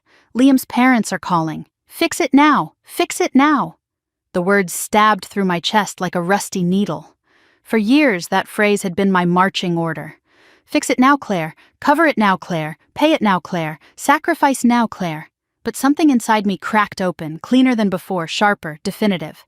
I tapped the screen. Blocked, then Dad. Blocked, then Ava. Blocked. The silence that followed wasn't empty. It was liberating. I placed the phone back on the table. Steady hand, steady breath. When I looked up, Liam was watching me. He didn't say anything. But the understanding in his eyes felt like a warm hand placed on my spine. Richard straightened. "We'll send over the final contract for your legal review. And Claire?" "Yes?" "Your leadership today made something very clear." I waited. "You don't just build technology." His tone deepened, almost reverent. "You build trust." A warmth bloomed in my throat, unexpected and overwhelming. "Thank you." He pushed his chair back. "This partnership is going to change the industry." "It is," I said softly. He held my gaze for a long moment. Then he nodded. "Congratulations, Ms. Morgan." As the Wolf Dynamics team filed out, Liam lingered by the door. He waited until everyone else had stepped away before returning to me. He leaned close enough for only me to hear. "You were incredible." I exhaled shakily. "Thank you." "And Claire?" His voice softened. "You didn't deserve any of what happened last night. Not 1 second of it." I swallowed. "It's over now." "No," he said, and his expression cracked open, something fierce and protective beneath it. "It's not over. It's the beginning." Heat rushed to my cheeks. He stepped back reluctantly, as if leaving the room took effort he didn't want to expend. "I'll see you soon." Then he walked out. When the door closed, I finally let myself inhale deeply. For the first time in a long time, the air didn't feel heavy. It felt like possibility, a future with no strings pulling me backward, no hands dragging me down, no family dictating my worth. Just me, and the life I was finally ready to claim. I drove home from the meeting in a haze of quiet triumph, the cityscape blurring past my windshield as if even Austin couldn't keep up with the speed at which my life had just changed. The Sentinel-Net-Wolf Dynamics partnership was practically sealed, and the air between Liam and me still hummed with an unspoken electricity that made my skin buzz. But as the freeway curved toward my neighborhood, reality intruded, sharp, cold, and unavoidable. My family had reached a new level of desperation. Not the loud, dramatic kind they showed at parties. The quiet kind, the dangerous kind. The kind that comes when people who rely on you suddenly realize the rope they've been tugging for years is finally slipping out of their grasp. When I pulled into my parking garage, my phone lit up with notifications, more than I'd ever seen in my life. Over 100 missed calls, dozens of messages from unknown numbers, even a few from extended relatives I hadn't spoken to in years. They had mobilized the entire family tree. For what? Control, desperation, panic? I stepped out of my car and walked toward the elevator, my heels echoing against the concrete. When I reached my condo and pushed open the door, the silence hit me like a wave. Finally, peace. I set my bag on the couch, kicked off my shoes, and headed to the kitchen for water. My hands trembled slightly as I poured the glass. Not from fear, adrenaline, freedom, relief. I took a long drink, savoring the coolness against my throat, when a sudden pounding rattled my front door. The tumbler in my hand nearly slipped. Bang, bang, bang. Not a knock, a demand. My stomach dropped. I set down the glass slowly, quietly, as the pounding continued. "Claire!" my mother's voice screeched from the hallway. "Open this door right now!" My heart lurched into my throat. She was here, so was my father. I could hear his low, furious muttering beneath her shrill voice. And Ava, yes, Ava, was sobbing loudly, the sound muffled through the thick wood. I stepped toward the door, but I didn't touch it. I didn't unlock anything. This was my home, my sanctuary, my life. They were not welcome in it. Another round of pounding made the frames on my hallway wall rattle. "Claire Morgan!" my father barked. "We know you're in there. Open this door." My pulse pounded in my ears. This wasn't a visit, it was an ambush. "Claire!" Ava cried, voice cracked and raw. "Please, I just need to talk to you." A part of me, the old part, conditioned and obedient, trembled. The part that once ran when they called. The part that once emptied her savings at their request. The part that once believed love meant surrender. But that part wasn't in charge anymore. I took a breath, steady and controlled, and reached for my phone instead of the door. Lucas had texted earlier, "Call me if you need backup, any time, any reason." I didn't call him, not yet. Instead, I stepped closer to the door, keeping a safe distance, and spoke calmly. "Go home," my mother gasped. "Excuse me?" "Go home," I repeated, voice firmer. "I'm not opening the door." "You don't tell us what to do," she snapped. "We are your parents." "No," I corrected softly. "You are people who raised me. That doesn't mean you get access to my life forever." Ava sobbed harder. "Claire, please. Liam won't answer my calls. He won't talk to me. He blocked me. I need you to fix this." Fix this? There it was. The script they'd used on me since I was old enough to understand words. I swallowed the burn rising in my throat. "I'm not fixing anything for you." Ava banged on the door with her fists. "You ruined my engagement." "No," I said, "you ruined it, and you know that." "You could have stopped him," she screamed. "I didn't throw the wine," I replied. "I didn't lie about who I was. I didn't degrade anyone." "That's not the point," she sobbed. "You're my sister. You're supposed to help me." I leaned my forehead gently against the door, not in weakness, but in resolve. "I helped you for years," I whispered, "and you never saw it." A heavy silence fell. For a second I thought they might actually leave. But then my father's voice, low and venomous, cut through the quiet. "You think you're better than us now, don't you?" I didn't respond. "You think because you have a company," he snarled, "because you make a decent paycheck, because some man from a big corporation paid attention to you for 5 minutes, you think that makes you superior?" I closed my eyes. It was always like this. Me finally pulling back. Them lashing out. He continued, words sharp enough to cut. "If you don't open this door, Claire, then don't bother coming to Christmas. Don't bother calling us. Don't bother pretending you have a family." My hands curled into fists at my sides. Not in anger, but in grief. Final grief. The kind that comes when you realize something precious never truly existed in the first place. I whispered, barely audible even to myself, "I know."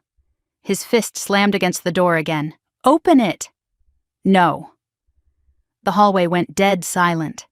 Ava sobbed into the stillness. My mother whispered frantic instructions to my father. He cursed under his breath. The tension crackled through the door like electricity. Then, a cool, detached voice sliced through the chaos. "Is there a problem?" I flinched. That voice did not belong to anyone in my family. Footsteps echoed down the hallway. My father stiffened. My mother gasped. Ava's sobs hiccuped into silence. I knew that voice. Liam. My stomach flipped. "What are you doing here?" my mother demanded. Liam's tone stayed calm, professional, but edged with steel. "I came to deliver a contract update to Claire, but it appears she has uninvited guests." The silence that followed was suffocating. "You're her fiancé?" my mother asked sharply. "No," Liam said. "I'm her business partner." The emphasis on partner lingered in the air. My pulse skittered. "She won't open the door," Ava wailed. "She's being cruel." "No," Liam corrected. "She's enforcing boundaries." My mother scoffed loudly. "We are her family." "She owes us—" "She owes you nothing," Liam said, voice colder than winter. "Especially not after the way you treated her." I pressed a trembling hand to my mouth. He saw it all, he understood it all, and he wasn't afraid to say it. My father stepped forward, his tone low and threatening. "Stay out of this. This is private family business." "No," Liam said, unflinching. "It's harassment."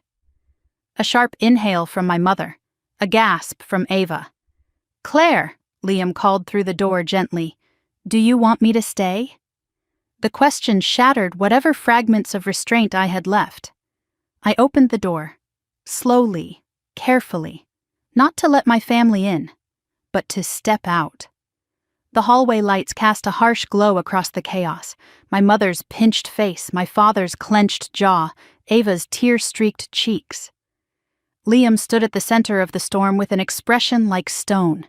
His eyes softened when they landed on me. "Are you all right?" I nodded. He stepped slightly closer, just enough that our shoulders nearly brushed.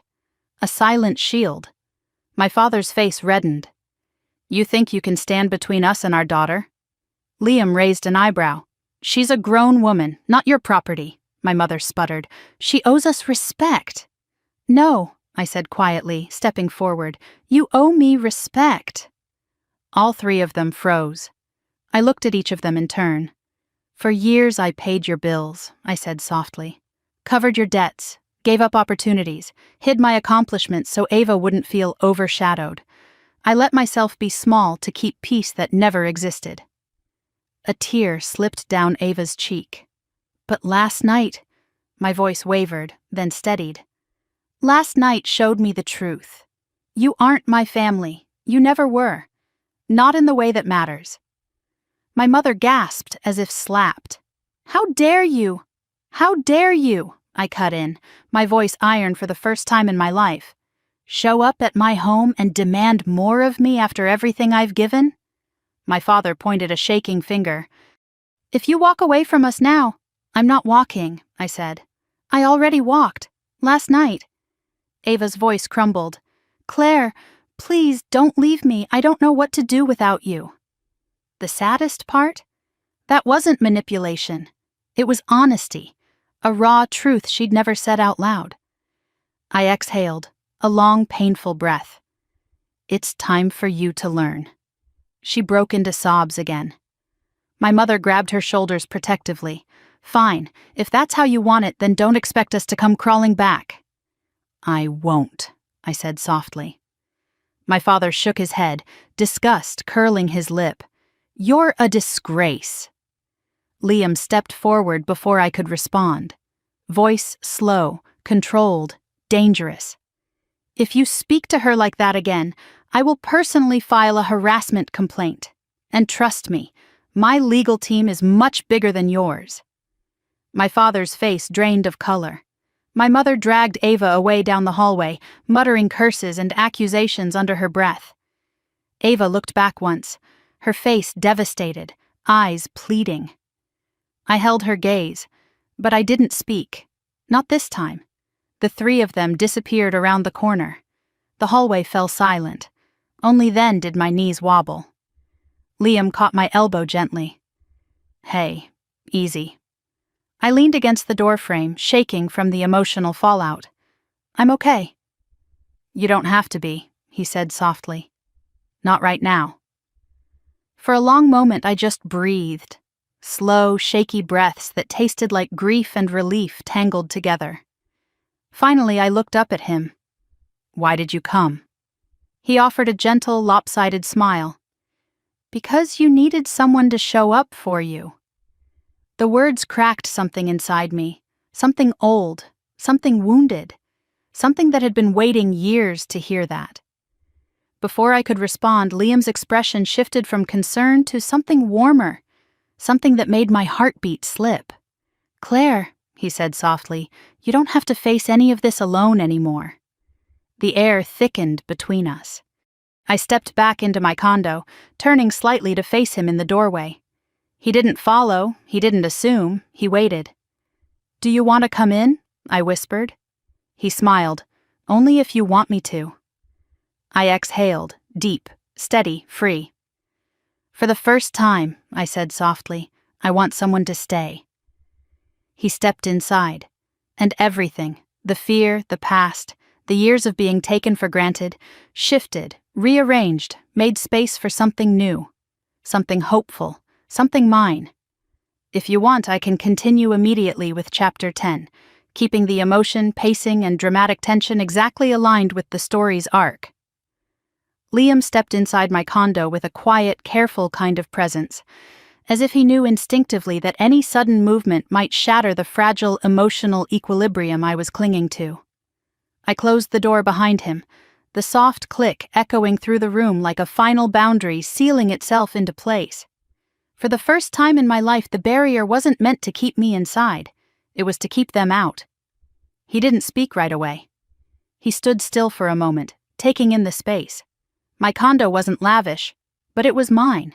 Warm light spilling across clean countertops, soft throws draped over the couch, a few abandoned coffee mugs near my laptop set up on the dining table. It looked like a life in progress. A life I built myself. A life no one else touched. Liam's expression softened. "This place suits you." I exhaled slowly.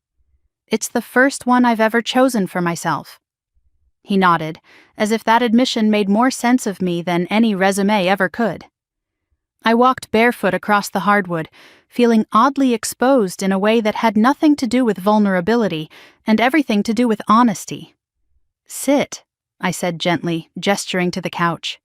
He did, and for a moment we just existed in silence, the kind that wasn't heavy or awkward but safe. A silence that allowed my nervous system to recalibrate after the storm outside my door. Then he spoke softly. "Can I ask you something?" I sat across from him, legs folded under me. "Yeah." "What exactly tipped it over?" "Last night, today, the boundaries, the block." His gaze held steady. "I don't want to assume." I thought about that for a moment, about the years of slow erosion, the drip, drip, drip of demands, the constant minimizing, the guilt, the manipulation, the invisibility. And then I thought of one moment, one perfect snapshot. "Ava's face," I whispered. He frowned slightly. "When she threw the wine?"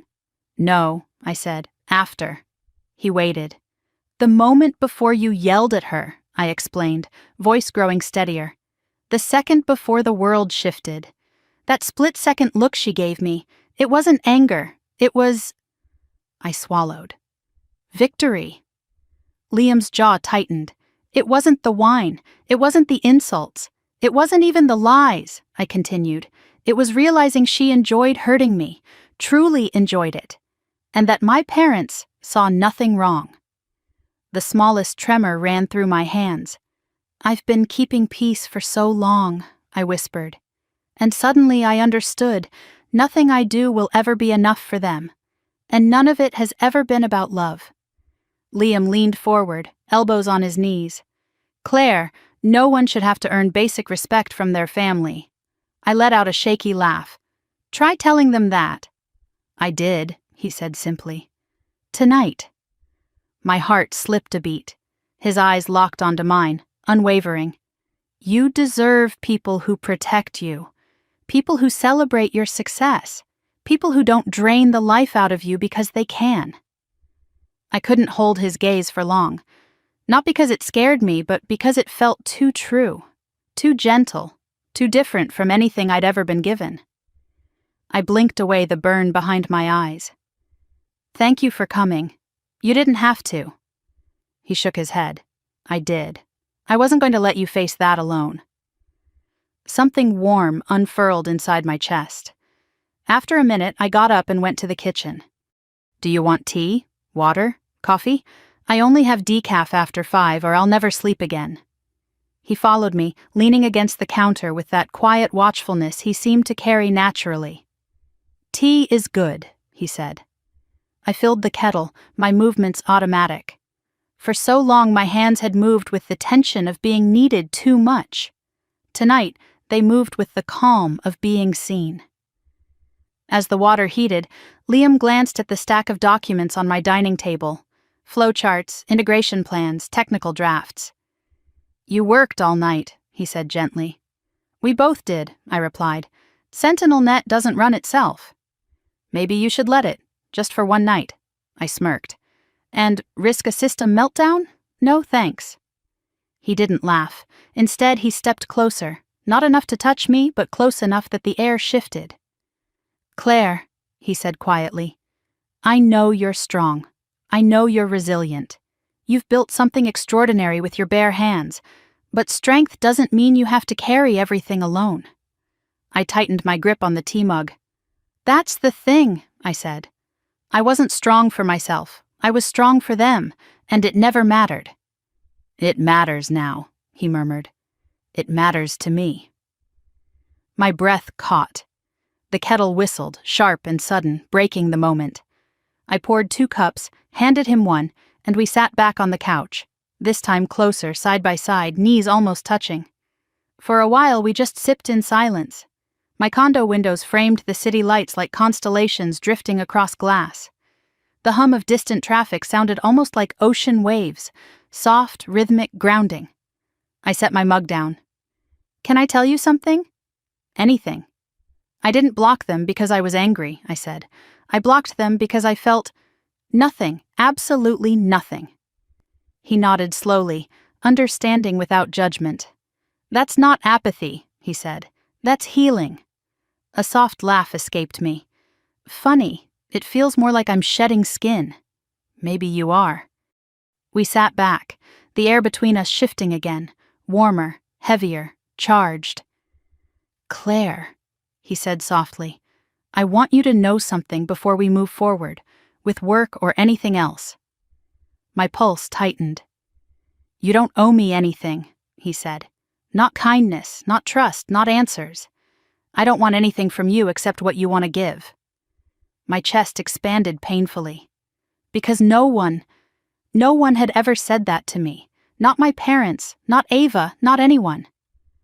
I leaned back, eyes stinging despite myself. You're going to make this very difficult. He blinked. Difficult? To keep boundaries, I whispered. The corner of his mouth lifted. Then let's make new ones, healthier ones you actually choose. My lips parted, but no words came. My heart answered before my mind did. We sat there, the slow-building electricity pooling between us like a magnetic field. I didn't know how long we stayed like that. Minutes, hours, it didn't matter. Time felt irrelevant. Eventually, Liam stood, his empty mug in hand. I should let you rest, he said softly. You've been carrying enough weight to crush most people. I stood too. You don't have to go yet. He searched my expression carefully, respectfully. If I stay, Claire, I don't want you to feel obligated to host me or talk or be strong. I'll just be here, quiet, present. The air softened like warm silk. I want that, I said. He set his mug on the counter and sat back down on the couch. I joined him, tucking my legs under a blanket. He didn't inch closer this time. He didn't test any lines. He simply stayed. And that, strangely, meant more than any romantic gesture could have. At some point, exhaustion overtook me. My head drifted sideways, landing gently against his shoulder. I startled slightly. Sorry. Don't be, he said, his voice a warm rumble. It's okay. I let my head rest there fully. His breath slowed. My heartbeat steadied. And for the first time in years I fell asleep with my defenses down. My home quiet, and someone beside me who wasn't taking from me but giving something silently in return. Space. Safety. Presence. When I woke later, maybe an hour, maybe 2, Liam was still there, still steady, still silent, gently supporting my weight like he'd been built for it. I blinked sleep from my eyes. "You stayed." He tilted his head to look at me. "Of course." The simple answer nearly undid me. He stood finally, slowly, stretching the stiffness from his shoulders. "I'll go. You need real sleep." "Liam," I said softly, rising to walk him toward the door. "Thank you, truly." He paused at the threshold, eyes meeting mine with something deep and unreadable. "You deserve a life that doesn't drain you," he said. "I hope you'll let yourself have one." Then he stepped into the hallway. I watched him go, the door closing softly behind him. And I stood there in my quiet condo, breath steady, heart warm, understanding something for the first time. This wasn't the beginning of something romantic, not yet. It was the beginning of something far more sacred. A life where I was no longer alone. A life where I didn't have to earn love through sacrifice. A life where someone finally chose me without asking for anything in return. I woke the next morning to sunlight spilling through the blinds in soft gold bands, the kind of warm light that usually made me feel peaceful. But today, it illuminated the reality that my life had changed in a single night. Quietly, irrevocably, and in a way I could never undo. For the first time in years, my phone wasn't buzzing with demands, accusations, guilt trips, or financial emergencies. The silence was disorienting. It was a silence I had always thought would feel like abandonment. Instead, it felt like oxygen. I stretched slowly, feeling every muscle that had knotted itself during years of tension. Then I padded into the kitchen barefoot, touching the countertop lightly, grounding myself in the physical space of a life that finally belonged to me. A notification blinked on my laptop. Calendar reminder, Wolf Dynamics, legal signing, 12:00 p.m. A thrill shot through my chest. Today wasn't just another business meeting. Today was the day SentinelNet stepped into a future I had built from scratch. Today my company would become a major player, not a scrappy startup clawing its way through endless investor skepticism. Today I would finally breathe easier, knowing I no longer needed to subsidize my family's chaos. I made breakfast, something simple and grounding, and ate while staring out the window at the city skyline. My condo overlooked the river, sunlight shimmering on the surface like a promise. Everything felt possible. And for once, no one was taking from me. At 9, the quiet was broken by a gentle knock on my door. My heart stuttered. But when I opened it, Liam stood there, not frantic, not overbearing, but casual in a pressed shirt and slacks, holding 2 coffees. "For the CEO," he said with a small smile, handing me 1 cup. "Extra caramel, 2 pumps hazelnut, right?" I blinked. "You remembered?" "I pay attention," he said simply, stepping inside. He didn't look around like a guest or sit stiffly like a stranger. He moved through the condo with a kind of easy familiarity that felt natural, as if he belonged here far more than the chaos that had filled these rooms for years. "You slept okay?" he asked. "Better than I have in a long time." "I'm glad." He didn't push, didn't prod, didn't ask about my family. Instead, he sat with me at the table, sipping his coffee while I reviewed last-minute documents. But every so often when I glanced up, I caught him watching me. Softly, thoughtfully, like he was seeing pieces of me no one else had ever taken the time to notice. By 11, we headed to Wolf Dynamics headquarters together. Walking through the sleek glass doors beside him felt surreal. 2 days ago, he had been my sister's fiancé, a stranger with the wrong impression of me, someone I'd never expected to speak to beyond polite small talk. Now he was something else, not just a partner, not yet a romance, something between those things, something building. Inside the boardroom, documents awaited signatures, arranged neatly across the polished table. The legal team explained each clause, but Richard Wolf waved them off. "She wrote half the technical requirements," he said dryly. "She knows exactly what she's signing." I smiled despite myself. Richard handed me a pen. "Claire, your work is about to change how our security division operates. We're lucky to have you." That word, lucky, hit me harder than expected. No one in my family had ever told me they were lucky to have me. They had said they needed me, expected me, used me, but never appreciated me. As I signed the final document, a subtle wave of emotion surged through me. Not just pride, liberation. SentinelNet was funded. My team was secure. My work was valued. I was valued. After the meeting, the team congratulated me, shaking my hand, clapping my back. Even the notoriously stoic COO offered a nod of respect. Liam stayed close, not hovering but present, sharing small smiles whenever our eyes met. When the crowd finally thinned, he touched my arm lightly. "Come on," he said. "There's something I want to show you." He led me up a flight of stairs to the rooftop terrace, a private balcony used only by senior executives. The city sprawled beneath us, the wind brushing against my skin lightly like a whisper. I leaned on the railing, inhaling the night air as the sun dipped into the horizon. Liam stood beside me, hands resting on the steel rail. "For what it's worth," he said quietly, "I'm proud of you." My throat tightened. Not because he said it, but because I believed him. I asked softly, "Why did you stand up for me? Last night, this morning, even now?" He looked at me with that same steady, unwavering gaze he'd had in the hallway. "Because you needed someone to," he said, "and because I couldn't watch them tear you apart. You barely know me." He shook his head. "I know plenty."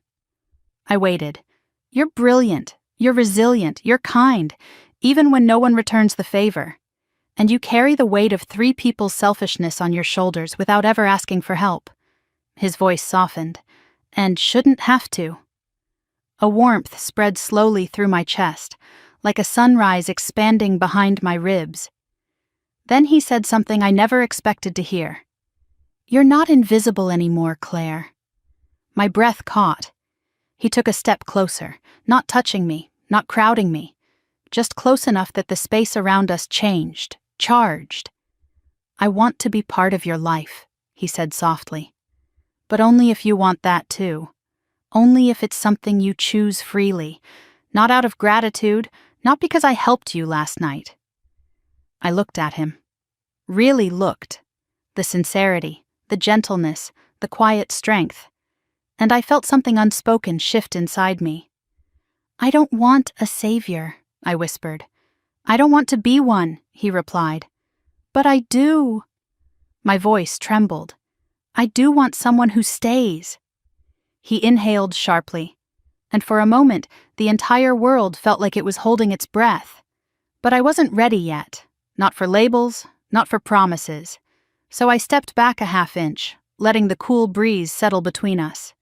He didn't push, he didn't chase, he respected the space. Later that evening he drove me home. He walked me to my door but didn't try to come inside. Instead he paused, hands in his pockets. "I'll check on you tomorrow," he said. "You don't have to." "I know," he said gently, "but I want to."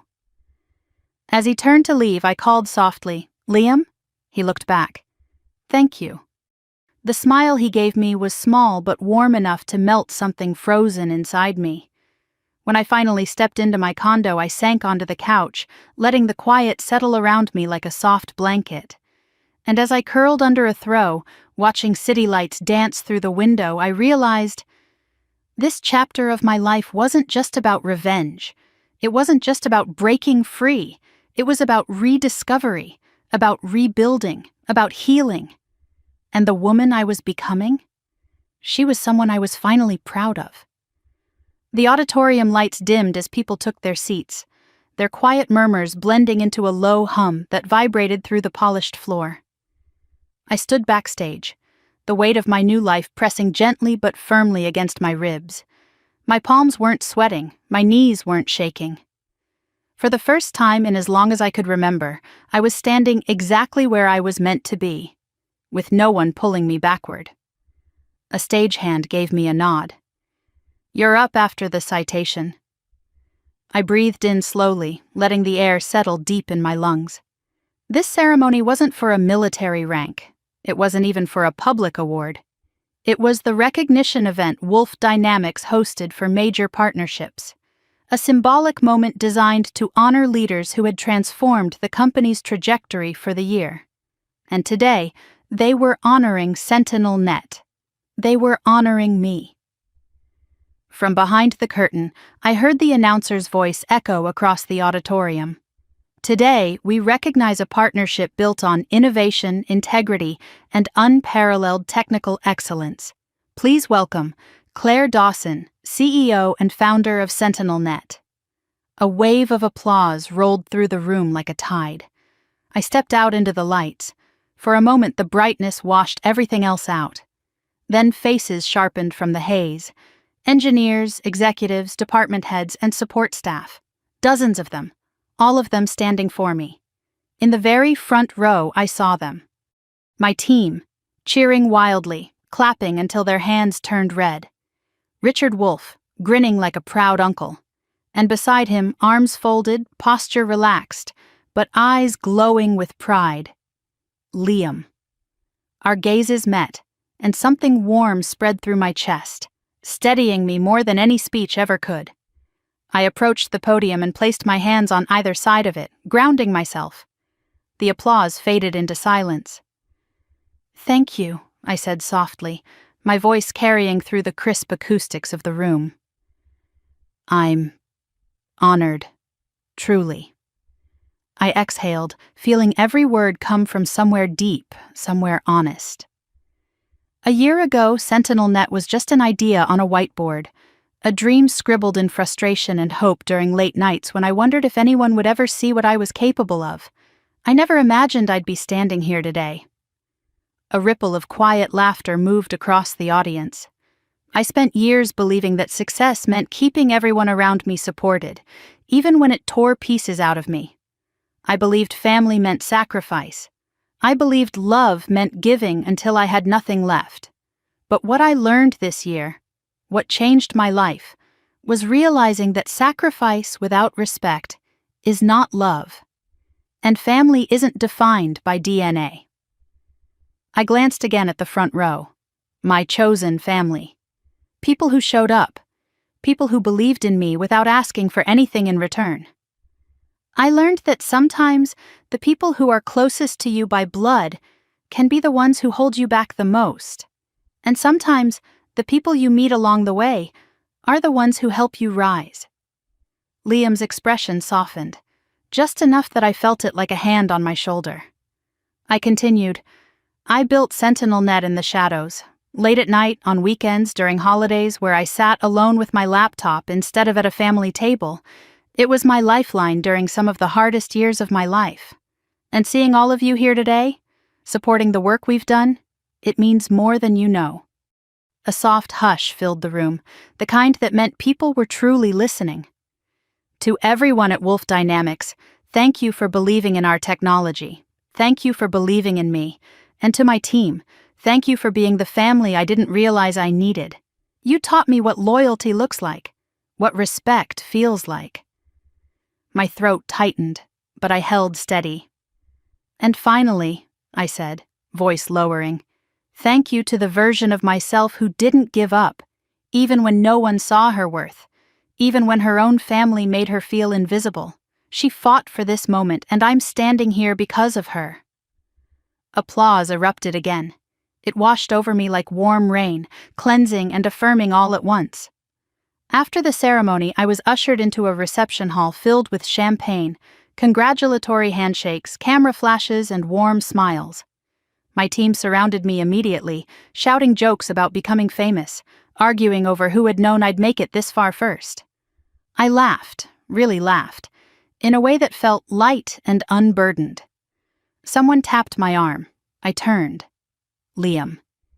He stood there in a tailored suit, tie slightly loosened, eyes full of something deeper than pride. "You were incredible," he said, his voice low in the crowded room. "Thank you," I whispered. He stepped closer, his voice dipping even lower. You know, watching you speak up there, watching you claim your space like that, I realized something. My heart thudded once, hard. What? I asked. That you're not starting a new chapter, he said. You're starting an entirely new book. A soft breath escaped me, half laugh, half something else. Is that your way of telling me you're proud? I teased gently. He shook his head.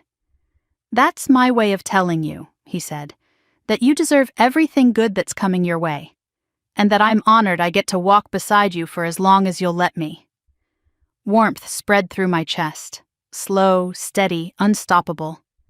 I took his hand. I didn't overthink it. Didn't doubt myself. Didn't shrink. I just took it. His fingers curled around mine with the kind of gentle certainty that proved he wasn't here to take from me, only to stand with me. Richard walked by, raising his glass. You two planning to stay here all evening, or are you heading out to celebrate? Liam smirked. Depends on her, he said, nodding toward me. I squeezed his hand lightly. Let's go. We slipped out of the reception hall together and stepped onto the balcony. The city glowed beneath us, bright, alive, humming with possibility. The wind carried the scent of rain and asphalt, familiar and renewing all at once. I rested my hands on the railing. You know, I said softly, a year ago, this view would have felt lonely. And now? Liam asked. Now it feels like a beginning. He didn't say anything. He didn't need to. We stood there in quiet companionship, letting the weight of the moment settle. My heart felt full in a way I didn't recognize.